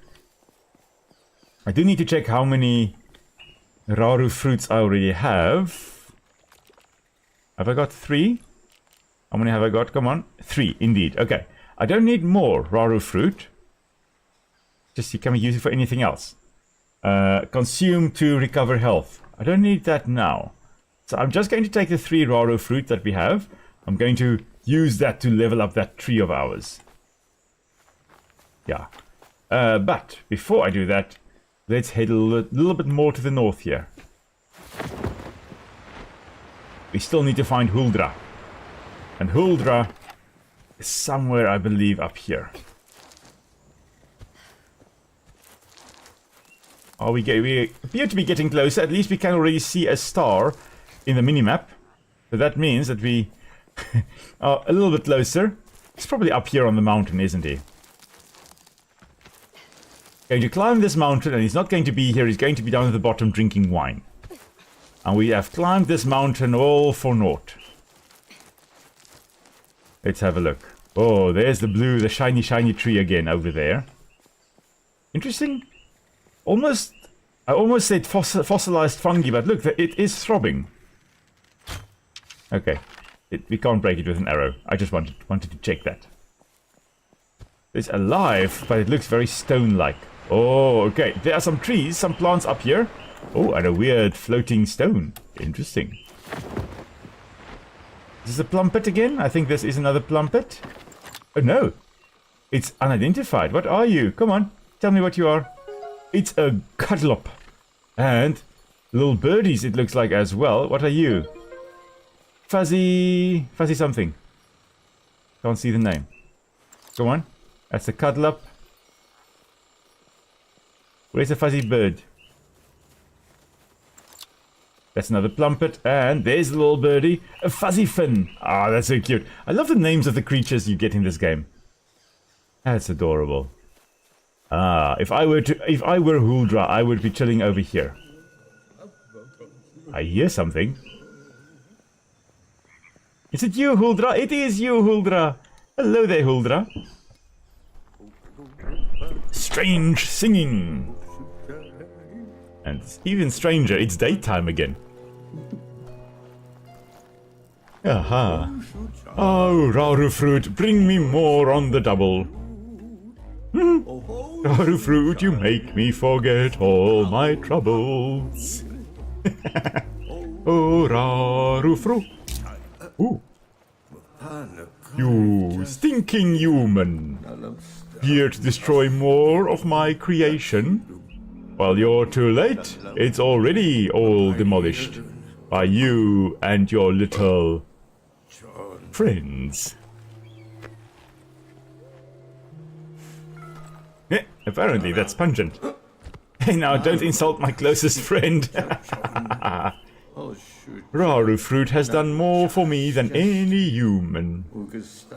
Even more than Drua. Best one of all you pungent parasites. You're stubborn. Reminds me of her. You're better than most humans, but you're nothing like her.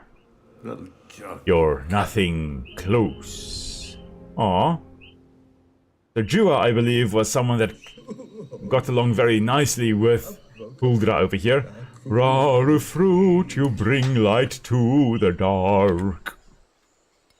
Raru fruit, you are the king of my heart. Raru fruit, you evaporate my strife. Raru fruit, you are my wife. Don't let Nick hear me singing like that. Oh, I'm going to ask him whether he's okay. No, I'll be okay when you get me more Raru fruit, oh stinking one. Sheesh. I am not stinking. I am caring for you. Do you now also want Raru fruit? You bring light to the dark. Okay, he's singing again. Okay. Apparently I need to talk to Powell again. Is there another quest? Yeah. Get relic location from the forest god Huldra. But... Okay, Huldra is intoxicated off that Raru fruit. I better tell Powell. Okay, so for that I need to talk to Powell. Where is Powell? Oh, here he is. Hello, Powell. Hello, hello. Oh, Chumpa. Never thought I'd see a god of nature in such a sorry state. What a confusing sight, friend. He's positively intoxicated off those Raru fruit. My uncle once taught me a great trick for relieving intoxication. He said that if you chew the leaf of the ally plant, you'll be back to your senses in a matter of moments. Perhaps we could collect some ally leaves for the forest god. I saw some growing by Midhaven. Maybe then he'll realize we do care about him, and we do want to nurture the plant life here. Let's waste no time, friend. Let's get Huldra sober. Okay. Oh, so many things to do. So many things to do indeed. Let's see. How's my inventory? Oh, very, very empty. Oh, yeah, but almost full. I thought, okay, maybe I can get a few things. But no, I can't actually feed these little creatures and get stuff. Okay, we need to run that way, I think. That way lies Midhaven. Yeah. Yes. That way lies Midhaven. Actually very close. It's probably just behind that rock, I believe. If I'm not mistaken. Sure. We need ally leaf. We need to get Huldra out of his intoxicated state. Let's see, I think this is just Raru fruit again. Yeah, we don't need more Raru fruit. We need ally leaf. We also need to plant some seeds because, yeah, our amity is in a sorry state. A sorry state indeed. Ah, there we go. Ally leaf. Haha, I hear something. Haha, haha, I knew it. I knew it. No. Oh. I think we have got enough ally leaf. Have you got so much on us? No, we've got one on us. I'm just, I'm going to harvest 3 more because watch how we run back to Huldra. And then it's like, no, you only have 1 on you. I need 3. That was a miss. But that is a hit. Okay, and there we go. Thank you. I'll like my arrow back. Thank you very much. Just checking to see if there's anything new to harvest. I mean, there is this dead skinny tree, but we don't really have a lot of amity to waste. We've got 2 common seeds we can plant, so that at least will take our amity up a bit. That's by 3. That's probably a thatch we've planted there. And this one is by 2, so that's probably a bush. That's hay. Okay, hay and a bush. Yes. Okay. But if we can get some more ally leaf here by Midhaven, Two more. Two more is all we need. Any ally leaf? Nothing that I can see. Most likely would be growing in a greener area than this horrible decrepit land. We prefer growing in a moist, nice environment. Need to have a look here. Surely there must be some ally leaf around here. Maybe this is one coming up here. This does look like it. Yeah, we go. Ally. Wild ally. And we need one more, which I think this one will be. And we got 3 common seeds as well. You know what? We're going to plant those. Get our amity up again. Because we did just lose 6. Ah, you see, that's another wild ally we planted right there because it gave us 9 amity. Yes. Great, and that was another bush as well. And this is another bush. Okay. So we got 13 amity back there. We lost 6 from harvesting the wild ally. So, yeah, that's the victory. Oh, I see. Tommy X, you are off. Thanks for popping in, though. We hope you have a lovely weekend further, or lovely Sunday evening further. And we'll see you again next time. Alright, now, let's just go back to Huldra. Huldra, now that we know where Huldra is, right over there somewhere, we can dash straight to him. Yes. Okay, let's just see. No danger that I can see. You see, this here is a Skurtau burrow. So we can technically dig that up, but I don't want to. That's going to result in a massive loss of... Ooh, what is this? It's a mend stalk. I'm going to harvest it and lose amity, but that's alright. Or maybe not. It did not let me lose any amity. Oh, that's good to know. Let's just quickly check. What does the Shimudex say about the mend stalk? I would suspect mend stalk means that you gain health. Mend stalk, seafarer, mend stalk. It doesn't say what it provides, but I'm pretty sure it would give us health back. And that is lovely if it does do that. Okay, let's just pull this weed out. And right over there somewhere, I do believe that is where Huldra was. And is. There we go. Another victory for nature. Indeed. Always, always. Love victories for nature. Let's just check here. Unfortunately, my stamina is so low. We run until we can run no more. Then we just, very quickly, I must say, I love the fact that the stamina regenerates so quickly. Oh wow, this really is a destroyed environment. No wonder Huldra wants to be intoxicated. Is that a new creature? No, that's the plumpet. Let's have a look at some of these critters. Why don't we? So let's look. Oh, that little guy, that plumpet there, teleported. It does. Oh, and this really is very similar to a tortoise, but it has a tail, and that tail looks very floppy and looks like it can curl up, which looks. Ooh, this is the cuddlop, and it looks like that tail could actually be prehensile. So maybe. Oh, you know what? Those scales. I thought initially turtle, or tortoise, or terrapin, or something along those lines, Echelonian. But this shell here, this looks like it could possibly roll up into a ball, very similar to an armadillo. It could potentially volvate. Even that head there, oh, that head does, the mouth looks very similar to a tortoise or a parrot. So probably a fruit-eating critter. And I am stuck. There we go. Oh wow, that is a lovely, I love those little critters. Okay, so a herbivorous species that most likely does spend some time up in the trees using its prehensile tail to actually wrap around the tree branches so it doesn't drop out of the tree, and then of course using its little parrot-like beak to crush the fruit. Can we actually see that parrot-like beak in the Shimudex here? There we go, we can kind of, I mean, yeah, maybe not parrot-like, but it has got a bit of a fleshy, possibly hardened upper lip over there. It does look like it lacks any teeth, so I would guess that beak there is keratinized, is quite hard, very similar to a parrot's beak, so it can actually munch open the fruit. That is quite cool. Let's see, President also says, it would be nice if the catalog had a small description for entries. I would also love that. I really would.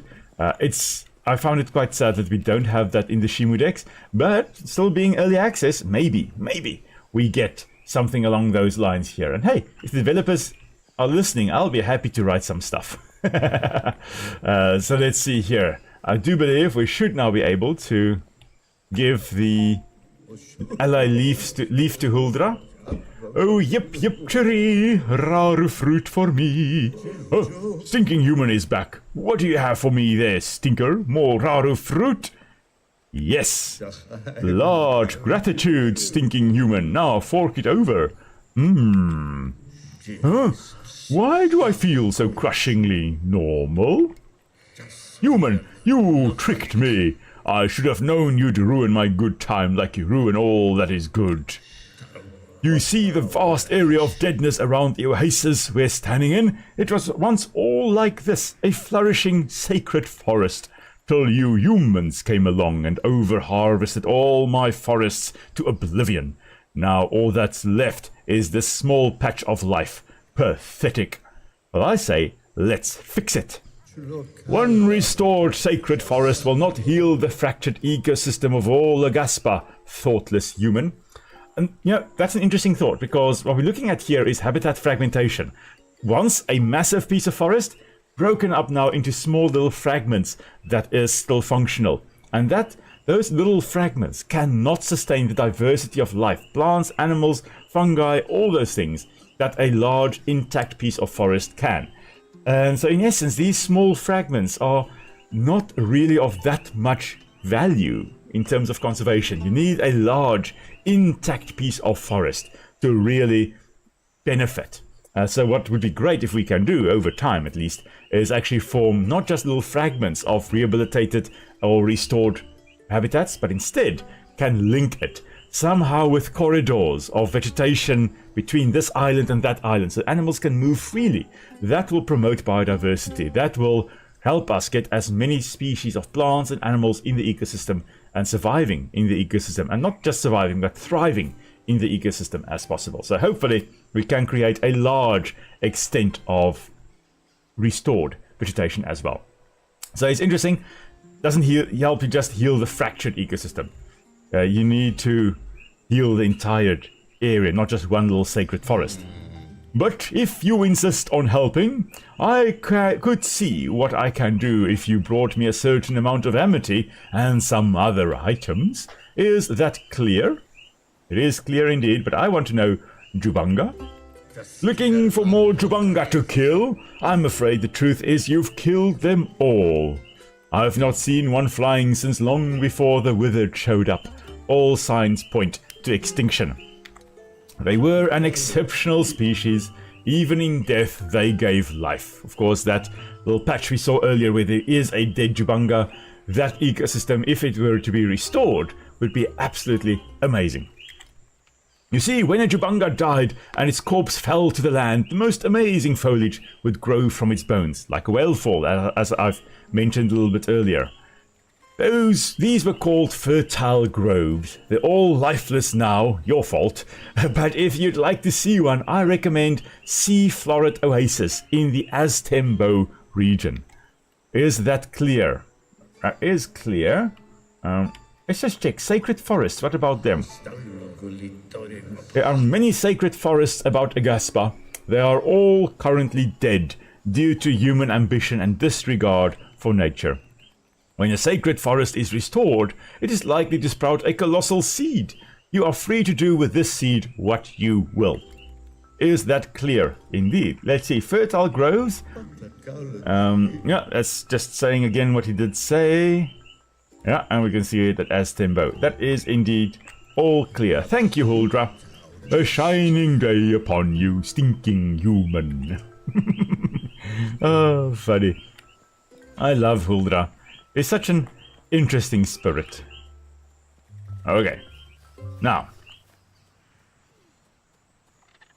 Why is Huldra over there? Huldra? Have you teleported? Or are there two of you? No, there is indeed just one. Okay. Huldra, you magical creature, you teleporting. Alright. Let's see. Yes, stinking human. We would like to regrow the forest, please. Have you everything I require to regrow the forest? We need 50 amity and we need 3 LA leaf. You know, that's not too difficult to get. That is not too difficult to get. Okay. Do I have on me any root? Yes, I do. I'm going to feed you all. Come on, little guys. Anybody want some root? No? No roots for you. Berries? No, I don't have berries, so sorry. Do you want root? Nope, apparently not. Nobody wants roots around here. It's because you've all been eating the raro fruit, isn't it? That's why none of you want nice, nutritious, non-intoxicating roots. Uldra has been giving you the raro fruit, has he not? Okay, now somewhere there is another one of my roots that I just tossed into the distance here, and it is gone now. Now that's interesting. That's a typical parrot-like sound we got from that little fuzzy fin over there. Okay, so what we need is more LA root. We also, or LA leaf, not LA root. LA leaf, and we need amity. Now, of course, harvesting the LA root or LA leaf will take amity. So we'll probably have to get back to our home. And once we have done that, we can also restore that portal. Oh, we've got lots of things we need to do. Okay. I do want to actually restore that one fertile grove, though. I do want that restored. But I think what we're going to do now is we are going to run. Has this one been restored? I think this portal has been restored. I can't recall whether I restored it or not. I think I did. Okay, let's go and check, though. Okay. If it has been restored, that's going to be marvelous, because it means we can just return very easily later on. Just picking up some wood, because we are probably going to need that soon. For some or other reason. Rather be prepared, eh? Rather have it and not need it than need it but not have it. That's one of my mottos in life. There we go. Okay, so some more raro fruit. Raro fruit growing all over the show here. That is quite marvelous. And I'm sure there will be lots and lots of LA leaf by our old home as well. We just need to get there first. Oh, I think there's also a quest on the repaired bridge for us that we can go and have a squiz at. Okay, Koru, I've already talked to you. There's the portal. Let's go check that out. Okay. Regrow the Ishaya forest. That is our next mission. I don't think... Oh, this has been repaired. Okay, perfect. Then we just need to head south to our old home. Can we harvest these bushes? Yes, we can harvest these bushes without it costing us amity. Perfect. But I suspect harvesting the wild LA here... Yeah, you see, that uses amity. But we've got 28. We had 31 before we harvested the amity, or the LA leaf. Let's see how much above the 31 we get. Already 2 above. 4 above. Perfect. I'm just going to initially at least start by growing plants in this cluster, and as we get more and more and more seeds, I'm going to plant it in a larger and larger and larger cluster, so that eventually this whole area can be restored. I would have liked if we could actually grow some larger seeds, larger trees over here as well. Although I haven't seen that whether one can do that or not. So 67. So we got 36 amity there. Oh, I just picked a raro fruit. Never mind. Okay. LA leaf, that is still what we are after. That is another raro fruit. We need to head to the south. We'll focus. Weed we can pull out. Weeds we can pull out. There we go. Typical Will. Like, Will, focus. Okay, I'm going to pull out a tree or plant now. Harvest the bushes, get some more seeds. The more seeds we get, the more plants we can plant, the more amity we can get. I would like a lot of common seeds now. That would be absolutely marvelous. Okay, but heading south, that is the main objective. And anything we get along the way is just a bonus. Just a bit of a bonus. Yeah. The Christmas tree is still alight. Love having this, love this time of year, having a bit of this, the Christmas tree in the back there. Nick was actually the one that decorated it nicely earlier today. So I helped set it up, got it out of the garage, and she then went to town on it, decorated it so nicely. Just a bit of a different ambiance to also have. And although you can't see it, although if I turn off my light you will be able to see it, but I'm also in the mood with my headphones. My headphones are also glowy glowy. Maybe you can see it if I hold it like that. So yeah, even my headphones are glowy glowy. Now I do hope that it is actually on. Yes, it is a light. Imagine I just showed you the sides of the headphones and there was like no brilliant lights or nothing like that. But it is also in the festive spirit. So, let's see. This is the bridge, of course, that we repaired earlier. And going across it, we'll get back to Amani Island, where we were. Now, we should also be able to get the cob, so that we can go repair Tahi's hut. And until recently, we couldn't repair Tahi's hut because, well, we couldn't use the rope. We couldn't craft rope because they removed rope from the game with one of the updates and forgot to remove it from Tahi's hut. And then thankfully they have fixed it, so now we can just use fiber, I think, instead of rope. Because in essence, rope was just made with fiber. You just take the fiber, grass can work, bark of a tree, the bast fibers can work. Just twist it, and you can make a very, very, very nice and strong rope from that. What's this? What have we got flying over here? These are new critters. Very interesting. Chitterflits. That's such a... I love the names. Absolutely love the names. You get translucent ink and hide and tender fillet from these guys. Wow, so gravity... Oh, these are like sea turtles, but for the air. Look at those big front flippers. Very similar to sea turtles. They also have these big front flippers they use to propel themselves through the air, through the water, though, not through the air. The hind flippers would be used more for steering, making these extraordinary turns like these are doing. Now, whether this is like a breeding congregation, or whether they're just flying around for fun, or whether this is courtship, I don't know, but it looks quite elaborate. This looks like it could be a courtship display. I don't know whether they also return to the same breeding areas like sea turtles do, the beaches that they hatched on, return back to them once they have reached maturity. But yeah, you can see them flying around with those front flippers. Like, of course, now they're just gliding along the dock. But they were using those front flippers to move through the air, and then those hind flippers just for steering. Now, the fact that these biggish creatures can fly effortlessly, to me tells that the atmosphere is actually quite dense. Which means, technically, we also shouldn't be able to jump like this, because it would be so heavy, the atmosphere, that we would just be able to jump like, a little bit, not like this. This is like superhuman jumping. Maybe the Shimu people just have extraordinarily developed legs. Maybe that is also the case.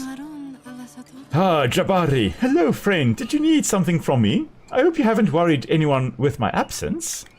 The fishes and flyers caught my eye when we were crossing the bridge. I wanted to observe them for a while. It seems like no one else notices how graceful they are. Do you see it? Yes, in fact, I did notice that. I thought you might. I've noticed 4 different kinds so far. How many can you spot? Jabari, I have spotted many more than just 4. Many more than just 4. The way they leap and dance among the waves, the fauna of Aghasba is even more incredible than the stories the elders told us. Long ago, the Shimu developed a bow especially for fishing and catching flyers, called the tethered bow. It basically combines the power of bow and arrow and string to create something the earth has never seen before.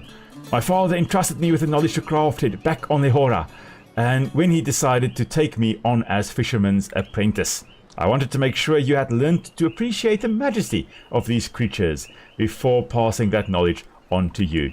I feel that I can trust you with the recipe now. I'll just need these materials to show you how it is made. Okay, so let's just see. In terms of the journal, we need a wooden bow, fiber, and flint arrows. Well, look at that. We have everything already. I just want to check.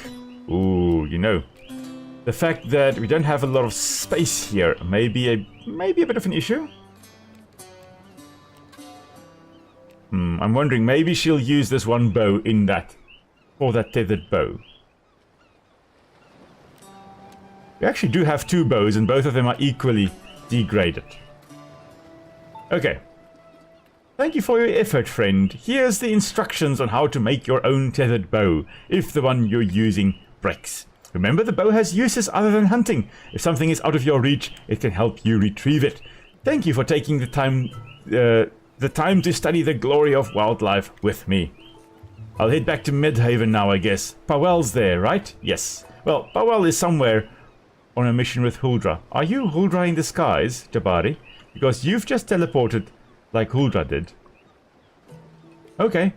Well, I do believe we now have a new bow. Which is... Where's my tethered bow? Did the tethered bow fall on the ground? I'm guessing it did. Maybe it fell through the cracks there. Oh no. Oh no, maybe this is in fact a tethered bow. But where's my other normal bow? Things are strange here. Stranger. Yeah, there's a tethered bow. I've got that. What happened to my normal bow? Okay, I guess I've got to craft a new one. Can I... That's the tethered bow. There we go. I can craft another one. I need my proper bow to shoot the enemies with, you know. Tethered bow, great for fishing. Not so good for the whole fighty thing, I think. I haven't really tried it though, but I don't think it's great for... You don't want to pull everything closer to you. You want to keep things at a distance when you're using a bow. That's the whole idea of using a bow. Keeping your friends close and your enemies far away. Oh, this is a very big bridge. And we're back in Amani Island again, or on Amani Island. Now, let's go get that portal sorted so that we can actually teleport more quickly from point A to point B. Just checking that there's nothing around here. Oh, it's very, very foggy as well, eh? Very foggy. We can't even see the enemies approaching, really. But it is nighttime. Makes sense. But I do just have to be at the ready for the Razliths and the Razi coming my way.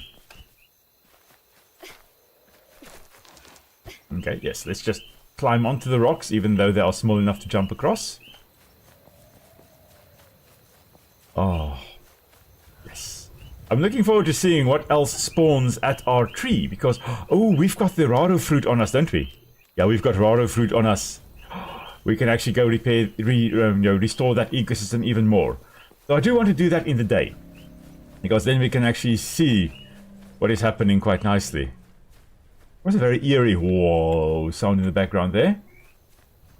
Almost sounded whale-like. Okay, we are a little bit from our home. I'm supposed to head that way a little bit. Probably across over the rise here. I love gliders. Whenever there's a glider in the game, man, I love that. I'm hearing something. Huh. Not sure. Oh, you know, it's up here somewhere. Something attacking that beetle pup. I also am hearing... Yeah, I'm hearing a nest. Yeah, there's definitely a... There we go, there is a nest up here. Razi. Oh, Razi. Is that a Razlith? Oh no, that was a Razi. There we go. Let's just quickly go try and clear this core before everyone spawns again. Okay, that 30 amity we get from it is going to be so useful. There we go. Thank you. Yes. 30 amity. That is brilliant. Okay, now.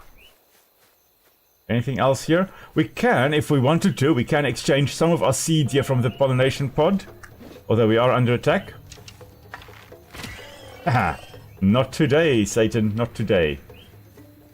Alright. pollination pod here, we can use common seeds to actually get more temperate seeds. We can use tropical seeds to get temperate seeds. We can use arid seeds to get temperate seeds. We can use fungi spores to get strange seeds. So it's absolutely amazing. You can get different types of seeds by exchanging some of the other ones that you have. Love that. It's an interesting mechanism. I haven't really tried it. I haven't really used it. I haven't even previously gotten any tropical seeds. Whenever we get a tropical seed, that is something new for me. I mean, oh wow, look at this rehabilitated area. This is lovely. There's going to be very little erosion, at least from that patch over there, that I've got the vegetation growing. This is going to be my sideline project. Rehabilitate these gullies over here. Prevent erosion. Now, let me first sleep. Yeah, I want to sleep until morning, thank you. And then what I'll do is I will pack away a bunch of stuff. First stuff. First things first. There we go. 20 amity required. Portal restored. Okay. And then we need to also activate a shrine portal. There is one up there, of course, that we can also grab. Now, what to put away? What to put away? That is the question. Now, I can technically... You know what? I'm going to take the... Okay, I can't take the pearl. What can I put away? That is now the question. Bark, I'm going to put away. I'm going to put most of these things away. Even though I'm going to grab a lot of it again in a moment. Yeah, I'm going to definitely grab a lot of it in a moment again. Dung. Oh, I don't have dung here. Gold dust. Giant's eye goop, I'm just going to put there as well. It sounds like that's geological in nature. Alrighty. And in here... Eggs, that... Poop. Lots and lots of poop in there as well. Now, what we need. For this fertile grove, we need... Okay, we've got lots of dung. We need 4 more kelp. And, oh, that's it. Then we can actually get this fertile grove sorted. Marvelous. Marvelous. Here, we need cob. And we need resin, fiber, and wood. Resin, fiber, and wood. Now, resin, fiber, and wood. We'll grab here. Wood. Resin I've got on me. Fiber. Fiber, have I got fiber on me? No, there's the fiber. There's the fiber. Fiber I've got on me now. Cob, we can just go and grab right over here. Hey, we can restore Tahi's hut. Wonder how that will look afterwards. There we go, we got the cob. Not to be confused with corn on the cob. This is a different type of cob. Mixture of mud and thatch. Nice building material. You can make some... Oh, hello, I hear you, I do hear you.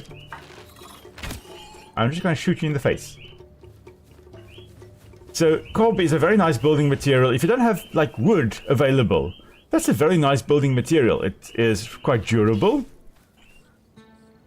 It sounds suspicious, like a Razlith attacking, but I don't see any Razliths here.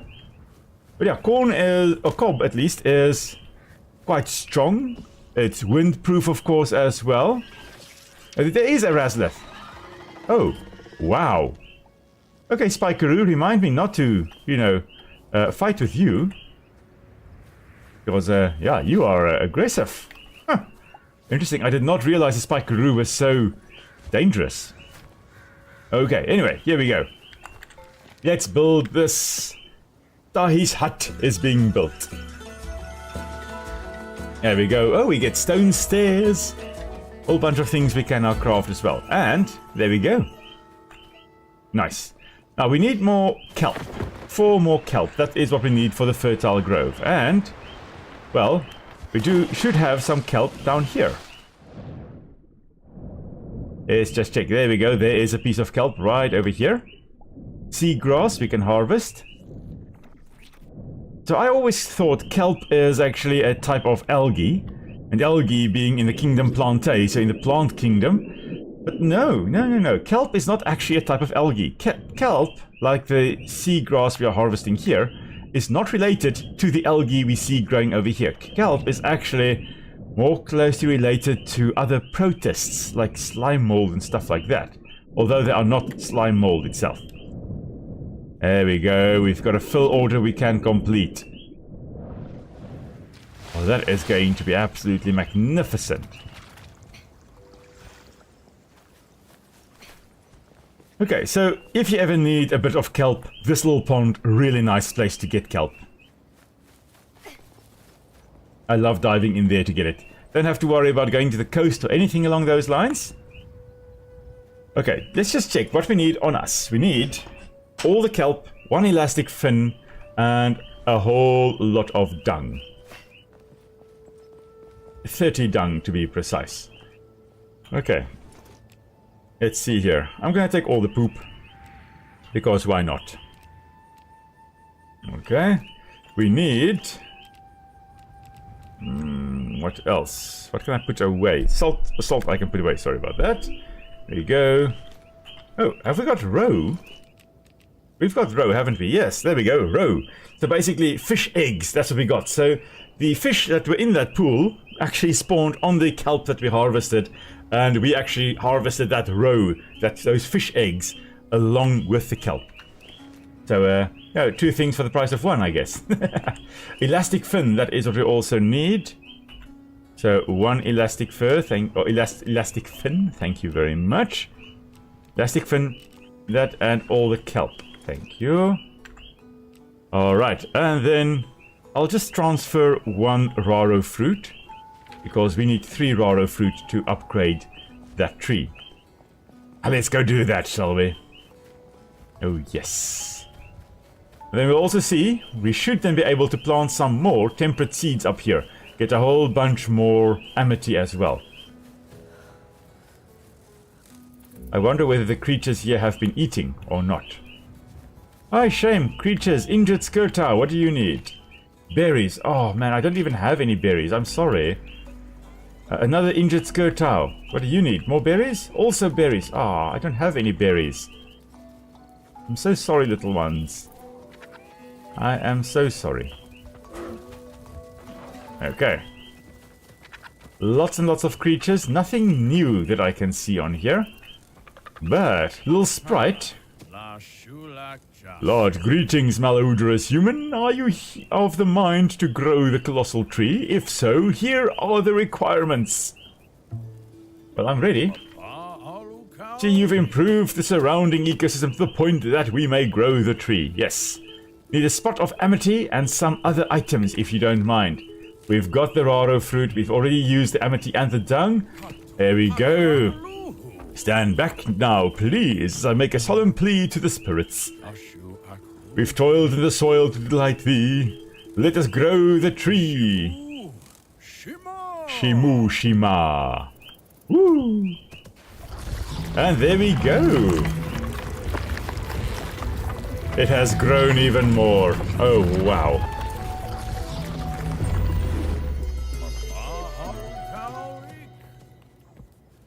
And here we are then, a grown and thriving colossal tree. Why, I'd shake your hand were I not wary of acquiring your stench. This local ecosystem will now be able to sustain even further plant and animal life in its prosperous perimeter. Alright, and our health also has increased from 60 to 70. I think there is now a larger area that actually supports plant life. And at the same time, it will also now support more plants. So we should be able to plant some more. Yeah, we can replant, we can plant some more plants. But I want to... What's that? That was just a skirt out. I want to go grab some seeds, some temperate seeds up here. Because that will allow us to then grow some trees and stuff like that over here.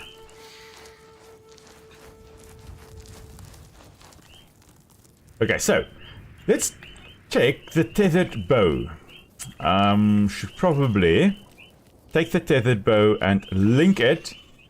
I don't use the spear. You know what? I'm going to scrap the spear. I don't use the spear. I'm just going to scrap it. It gives me, wow, 1 scrap. Okay, but this tethered bow, I do now... no, that's the wrong one. This one. I want to check. Oh, what is this shiny, shiny bit over here? There's something shiny. Shiny, shiny, shiny, shiny, shiny. What is this? A nashu fruit. Oh. Okay. What do I do with the nashu fruit? Nashu fruit, where are you? Oh, there we go. There it is.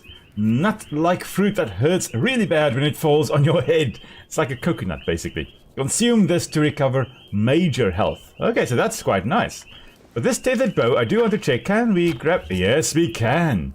We can grab the tethered... We can grab the seed that way, the temperate seed. We don't have to actually go there and pick it up. That's too far. I'm going to use a tethered bow over there. Perfect. There's another one on the other side as well. Oh, oh, oh. Almost fell down. Oh. I am dangerous. I'm a danger to myself. Come on. Oh, why can't I not jump onto the tree? Come on.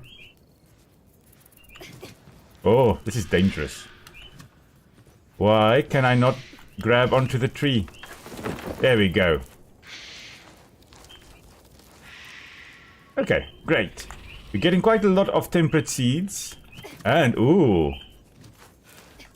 A temperate grand seed. Oh, that's perfect. Oh, wow. Okay, so... Okay, yes. Okay. It does seem like, if I can just go over here, thank you. It does seem like this tree, these appear to be its flowers. Either these are its flowers, or these are flowers of an epiphyte that grows on the tips. But I'm pretty sure these are the flowers, because it's on every single leaf blade, of the top ones at least. We've got these purplish flowers. Now, they would most likely be pollinated by butterfly-like creatures. Butterflies love going for the color purple, so I would assume it's almost certainly insect pollinated, or whatever the equivalent on Amani Island is of an insect. So they most likely would visit these flowers, get pollen all over them, and go visit some of the other flowers. These trees would have to be self-compatible though, meaning that it takes pollen, let's say of this flower over here, butterfly lands on it, gets pollen stuck on it, it flies to another flower on the same plant, and that flower will now accept the pollen of this plant, of this flower over here, even though it is on the same plant. Some plants don't do that. Some plants refuse to accept their own pollen. They recognize their own genetics, and they go, hi boy, no, we are not growing or not accepting pollen, because that's inbreeding basically. I mean, you're reproducing with yourself, which is really bad for genetic diversity. So some species are self-incompatible. But these colossal trees are so few and far between. Maybe they are self-incompatible, and that's just why they are so rare. Because what are the odds of a butterfly visiting this flower and flying way over there and getting to another flower? But maybe they are self-compatible, and they just need specific requirements to actually grow. I don't know. It's fun to speculate about how things work in here. Alright, but nonetheless, we now have a king seed. Potency that grows on the king tree, capable of invigorating an ecosystem, can be planted in any ecosystem. I want to go and plant this in the tropical ecosystem when we establish that. I want to do that. Alright, so we need to regrow the Ishaya forest. So let's just quickly check what we need for that. Doesn't tell us here, but amity from me to regrow the Ishaya Sacred Forest. And I believe also needed some leaves of the ally leaves. So let's just get some ally leaves right down here. There most likely are a few plants. I think I do see ally ferns. Different plant it seems from the ally bush that we can harvest as well. But it does also give us ally leaf. Good to know. And it does seem like these fresh bushes, when we harvest them, it does not actually take any amity. Whereas harvesting the LA fern, yeah, that takes some some amity away. Now, we've got a lot of temperate seeds to plant, so let's actually do that. And let's do that in this area that doesn't have a lot of plants growing, a lot of big plants growing. Let's do that, shall we? Not enough space. Should we get some space here? There we go. Yeah, definitely. I'm pretty sure this tree has invigorated a larger area now. Already. Oh, another 9 amity right there. I think with this we should be able to get enough amity to restore the Ishaya forest. Oh man, it would be lovely to restore our first sacred forest. Time-wise, we've got another 40 minutes, so we should be able to go restore that, the old Jubanga Falls. Okay, I think those are all the seeds. Okay, let's head over here. Yeah. I don't think we can actually mark it or put a waypoint down, but we are traveling in that direction. I think this direction, yeah, basically this direction down to the coast. That's going to give us that Jubanga area, the area where the skeleton of the Jubanga is. That fertile island. Just need to double check. Do I have everything on me? I did not get the elastic fin. Oh man. Will. Why do you do that? Why do you forget to take something like that? Now, if we really wanted to, we could kill a skirt tower, but I don't really want to do that now. So I think what I'll do is I'll just take some roots. Those are not roots. Do I have any roots on me? No, I do not. I put all the roots away. Man, okay. Let's go get the elastic fin and then we'll head off there. Imagine I got there and I had everything except that elastic fin. Thank goodness for checking. Always double check before you head off on a big expedition, everyone. It's very important that. Especially if your name is Will and you are as forgetful as they come. Oh, goodness me. Oh, and my laugh there sounded kind of like Voldemort. There we go. Did I take I took a scale earlier. I did not take the elastic fin. There's the elastic fin. There we go. Now I've got everything I need. Bones, you can go back. Don't need you. LA leaves, I will keep on me. You know what? Let's just take more LA leaves with us. Let's take all of it. We don't need resin, as far as I know. We need the poop, we need the elastic fin, and we need the kelp. That is what we need. You know what? Let's take roots with us, because you never know when you're going to need them. Wood. You know what? Yeah, let's leave the wood. Well, focus. Okay. Wood we can easily get. Now, let's head off to that fertile patch. Ooh, what is this creature? This is a new thing. This is a kurikama. I was just about to say this looks kind of like a... Yeah, this is a predator. Oh, that's the tethered boat. That's the wrong one. Yeah. Okay, so it doesn't always pull everything closer to you. Oh, is it about to shoot venom at me? It almost looked like it could. Oh, that's very interesting behavior. So, notice the big fin on the top there? That may be to actually look a little bit bigger. Possibly to intimidate rivals. Very sharp beak. This is a precision hunter. This is not something that takes massive bites at you. This is something that hunts precisely, almost like a bird of prey. How many legs have you got? Just the 4. Just the 4 indeed. Okay. Ear-like structures. Miss. Possibly to channel... Oh, wow, what is that? This is a beautiful critter, though. Long tail, probably... Oh, I don't know. Maybe using it as a whip. So, looks like it could use that tail very similar to how a monitor lizard would actually whip you with its tail if you get too close. So, as it's a self-defense mechanism. But it's not its main attack. Main attack, the mouth. Listen, we are going to now put you out of your misery. You are attacking us after all.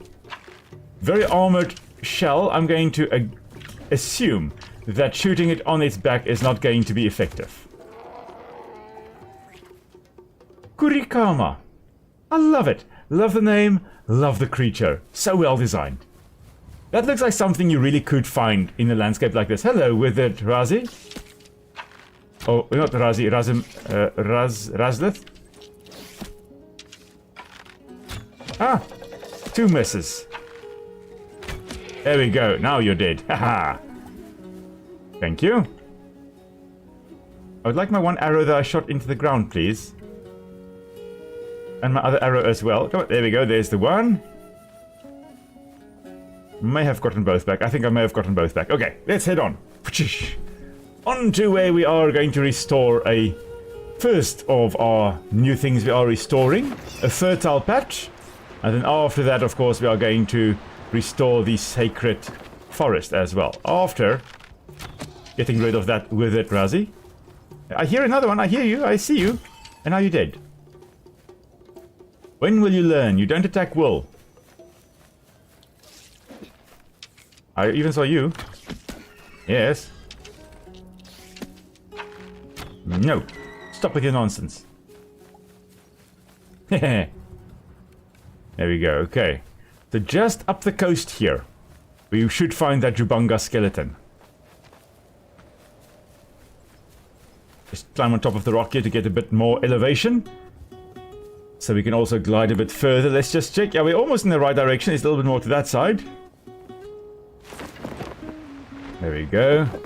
I think I see where it is. Oh, there's also a big... You know what?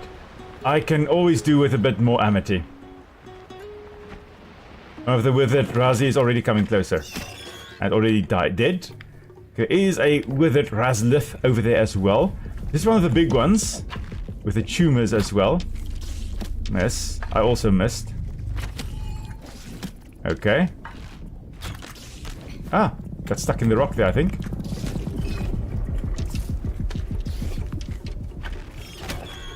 Just have to keep an eye on that thing. There we go. And there we go. Dead. Oh, another one. No. No, no, no, no, no. No such nonsense. Go on. Let's see here. Can I get rid of the... Oh, Razi, Razi, Razi. Oh, another Razlith as well. Hello there. Oh, there are lots of enemies here. No, no, no. No. No such nonsense. Okay, anyone else? Anyone else want a piece of wool? No, not yet? Good. Good, good, good. Probably will respawn again in a moment. Let's just grab whatever we can. I did lose 3 arrows in that fight, which are somewhere. I don't know where, but somewhere. Okay, now, nest core it is.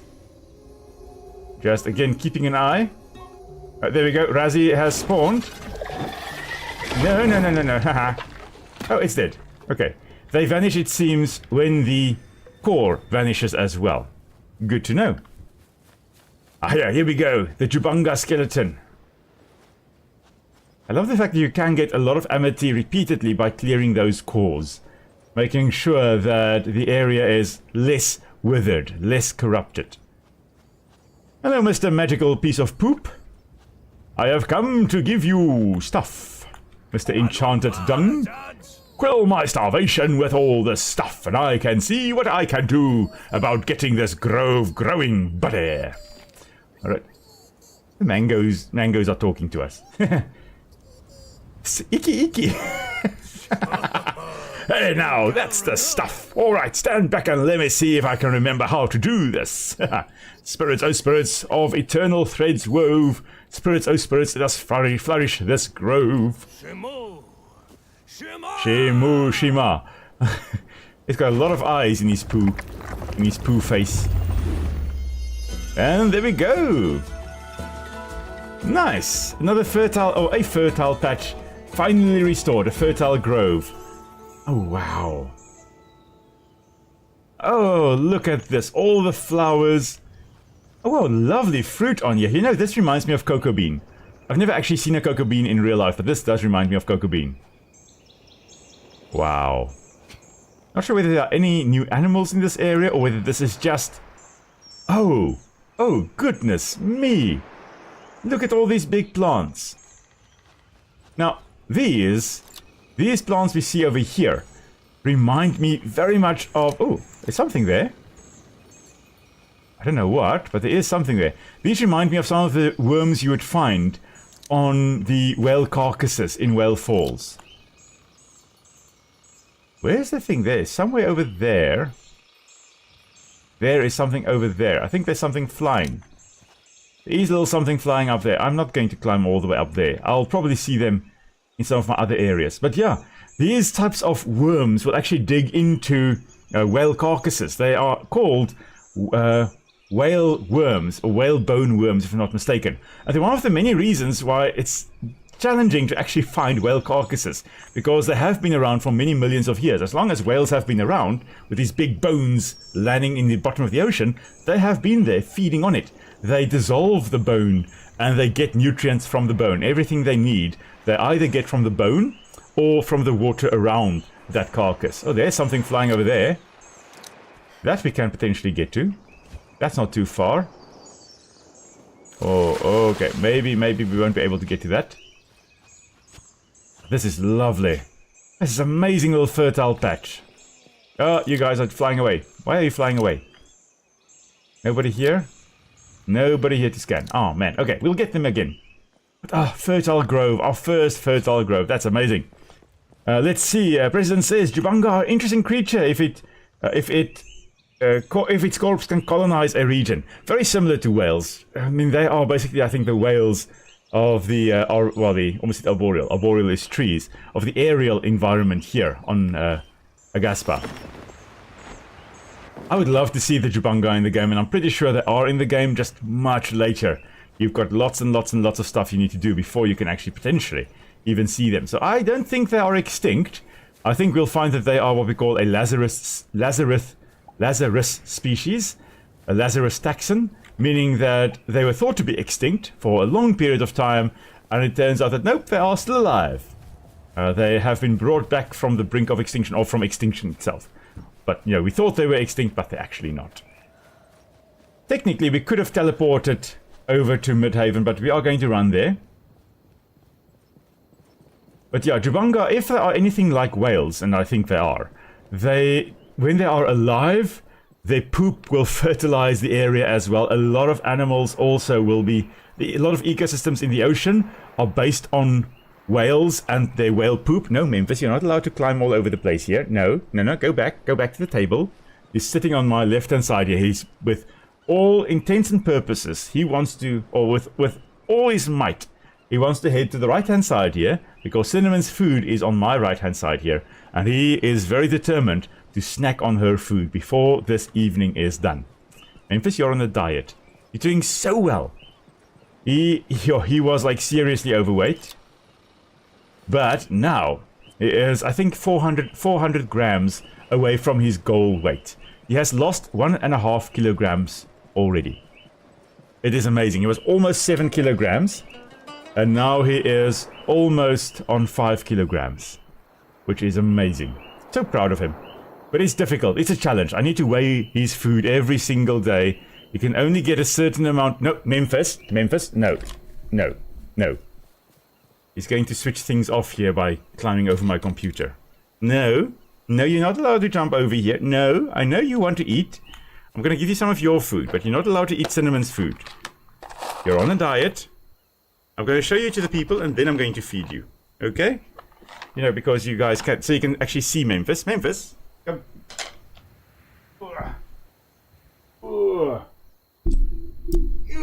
As you can see, not very keen on... He wants to eat now. But there we go. Memphis, say hello to everybody. President has said hello, so you must also say hello. Hello, President. Hello, everybody. Hello. Yes, okay. Thank you. Now you can eat, my boy. Now you can eat. Okay. Whee! His food bowl is on the left-hand side on the table. He has been staring at me for the past half an hour, going, please, Dad, can I have some more? He's already had his dinner, but he wants more. He wants second dinner. Oh, goodness me. Never-ending battle to be on a diet. As anybody who has been on a diet can attest, I mean, it's a challenge. And poor old Memphis, shame. If we put down 10 kilograms of food, he will eat 10 kilograms of food. No questions asked. Oh, he's an old sweetie. He's very, very cute. Okay, hopefully now he won't try to get over to to Cinnamon's food. I can't guarantee that he won't. We may still be disrupted by his presence. Oh, he has jumped off, and as he jumped, I just felt this breeze blowing over me. Goodness me. Oh, limestone! Yes! Perfect. So, limestone formed by the calcium-rich exoskeletons of marine creatures. That got laid down at the bottom of the ocean, or of an ocean. Oh, we got gold dust as well. Okay, my inventory is full. What can I drop? What can I get rid of? You know what? Bones. I'm going to scrap. And that I'm going to scrap. And then I can pick up some gold dust. There we go. Okay. Now, Midhaven should be over here somewhere. To this side. Now, I do need limestone for quite a few things, so it's always good if you see limestone to actually mine it. You can use it at some point, you will need it, and then you're going to go, ah, yes. Thankful that I have already mined it. Where is Midhaven? Oh, we're on the right location. Right way. Okay. Mount. I'm going to get the mount. That's what I'm going to do as well. Oh, can we do that today? Oh, maybe we can. I don't think well, we can fast travel. So we can fast travel to the other side and actually do a bunch of stuff. But first things first. We'll focus. First thing, we are going to say hello to Huldra again. We are going to get a seed to plant in the tropical region. Then we are going to hopefully get a mount. And then we can, in future, travel with a hairlope as a mount. Okay, that is the idea. There is another... It looks like a big mound. Oh no, that's the portal. I thought that's a big enemy mound over there of withered creatures, but it does not appear to be the case. That appears to be the fast travel or the multiplayer portal that. Okay, let's go look for Huldra. Would actually be great to be able to travel around with a hairlope already, but for now, let's struggle forth. We've got a little less than 40 minutes left, I think. A half an hour? Okay, never mind, not 40. 23 minutes. Time flies when you're having fun. Time absolutely flies when you're having fun. I remember the days when we did 4-hour-long live streams. Well, I did 4-hour-long live streams. But I'm actually 3 hours is a good length for a live stream now. It means I can break it nicely up into 35-40 minute sessions and have it uploaded onto YouTube as little single episodes. Alright, this direction, this should lead us to Huldra. I thought I saw something flying there, but there was nothing there. I think Huldra is right up this little alley over here. No, there's no alley over here. Huldra, oh, you're up there. Yeah, I think I should have caught my breath. Oh, wow. I thought I should have actually caught my breath before starting the climb, but I made it up. Where there's will, there's a way. Alrighty, now. Huldra, I have returned with some ally leaves and a whole bunch of amity. Please. Little piggy squeals. Ah, cute. Okay, Huldra. Yes, stinking human. Regrow forest? Have you everything I require to regrow the forest? Yes, yes we do. We've got enough amity. We've got ally leaf on us. Yes we do. Indeed you have it. Here, follow me to the center of this sacred forest. Okay, let's do that. Ah, yes. Huldra, restore the sacred grove, please. Let it look nice again.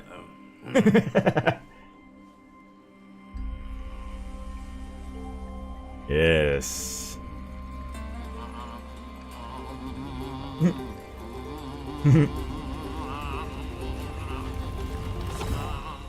Yay! It's something. Shame. Ah, there we go. Oh, marvelous. Yes.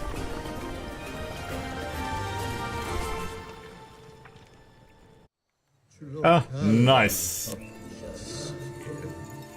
Well, I wasn't sure I still had it in me. Well, you did, Huldra, you did. An emperor flower colossal seed seems to have sprouted in all the commotion. If you want it, stinking human, it's yours. It's right behind you. If you'd like to continue this work of ours, meet me at the sacred forest in the Anja Rise region. There's much to regrow. If you're serious about restoring this ecosystem, that is. Yes, I am very serious about that, and Huldra has disappeared once more. Ooh, there's a creature. There's a flying creature. Ah, we need to get closer. Come closer. Don't fly away. There we go. Come. Oh, wow. A creep wing. Oh, lovely. And something else. Oh, that's... Oh, Cuddlop that randomly spawned up there. So the creep wing. Cuddlops. Yeah, plumpets, fuzzy fins. All kinds of animals, but that creep wing was a new one for us. Now, where... Oh, I guess... On top of this, we'll find that seed. No, it's right over here. Okay, there we go. Emperor flower seed. Perfect. This should allow us to grow the tropical region. Perfect. Forest shrub. What do we get from... Oh, you know what? My inventory is so full. I wouldn't be able to actually do anything with that. What? Oh, you know what? I don't need that. I'm going to scrap that. Withered tar. I don't need that either. Scrap that. Imagine I could scrap that. Thankfully not. Okay, let's see what we get from the forest shrub and how much amity. We need lose 6 amity. We got raro fruit and something else. Ooh.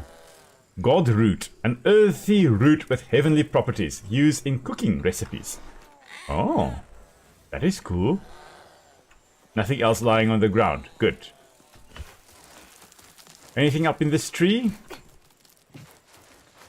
Always worth having a look. Looks like there are quite a lot of bluish flowers. Almost thought they're blue fungi, but they're not blue fungi, they're blue flowers. Flowering on here as well. Not sure, I don't think this is actually this big plant's blue flowers. I think this is a type of epiphyte growing here, type of plant growing on top of it. And look at all the insects flying around here as well. Clearly here to pollinate the flowers. So all of these blue flowers, even those sea green ones you see right in front of there where my arrow is pointing, right there, they also would attract a lot of beetles, perhaps a lot of different insects. This is what? A kikeron. Oh wow, look, those wings there resemble those of a hawk. Very, very interesting, the feathers there. I wonder, there are tritterflits as well that we saw previously. I wonder whether these kikerons are in fact predators. Let's have a look in the Shimudex. Kikeron, where are you? There's the sky pincers, there's the tritterflits, the creepwing. Yeah, they definitely look herbivorous. Kikeron, no, you know what? They also are probably herbivorous. I don't see any big fangs or anything like that. So yeah, interesting, President, as you say, we had to think that this region was once a rainforest. I would love to see this actually restored to a rainforest, but it wouldn't be the way to go to actually plant all these rainforest plants immediately.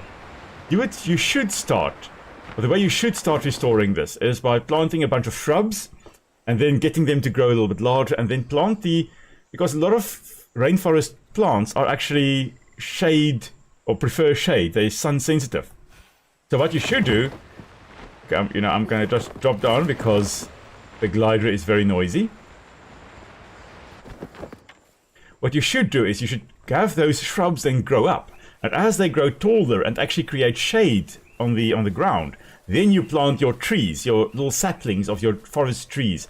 They will then start growing, preferably some of your faster growing species first, and then as they grow taller, you bring your climax species, your final, these are just stone. I thought these are limestone. No, okay. You bring your species that you'd find your typical climax community in the rainforest, the final stage of succession. Things like your Brazil nut trees and stuff like that. The big, slow-growing trees that maintain the ecosystem. You'd bring them in last. Because just planting Brazil nut trees, or your climax species to start with, in a barren landscape like this, is not a good idea. Most of them are going to die before you have an ecosystem properly establishing. So yeah, you preferably would start, and that's what we're going to do with our little session or little place we are going to start now. We are going to do it that way. So I see grow a tropical ecosystem. That is our new objective. Now we are going to grow that. I don't know where. Let's see. We probably.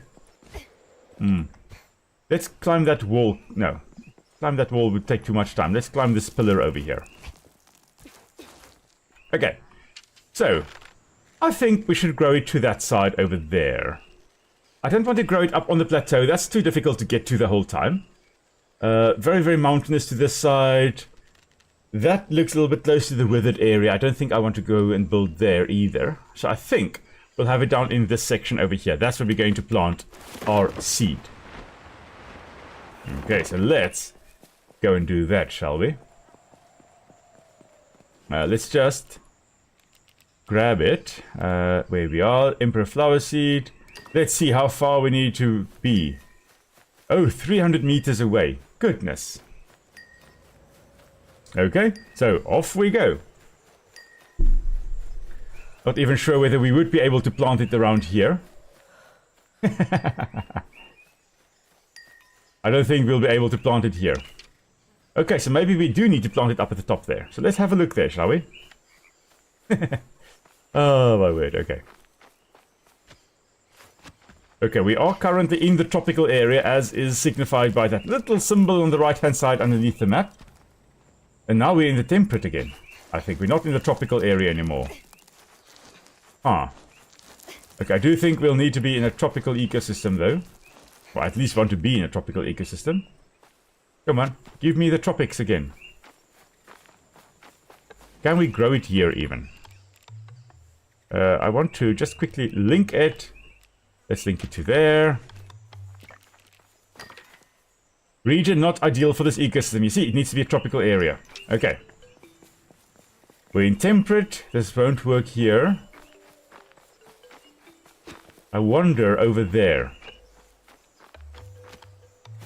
Let's just have a look over here whether this would work. In between all these pillars. This is still temperate. Still temperate. Wrong ecosystem. Too close as well. Okay, too close to Midhaven. Goodness me. How far do we need to plant this?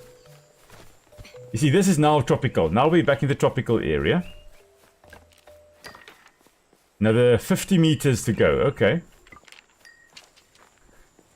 We'll get there. Eventually we'll get there. Just hope we get there this evening. Okay, this should be... Oh, this is a bad spot, bad spot, bad spot.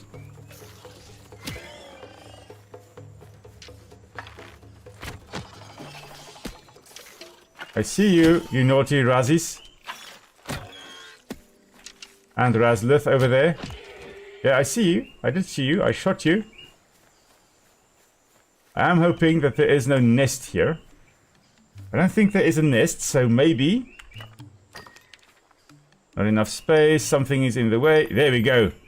Tropical ecosystem, here we go. There are quite a few Razliths in the area, and Razzies, unfortunately. So, that's not ideal. Oh wow, now we can grow strawberries and carrots as well.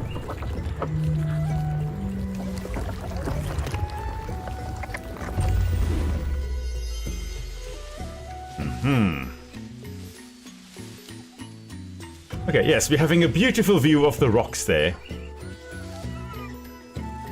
Okay, and here we go, all our... Oh, the music is loud. But all these tropical animals are here.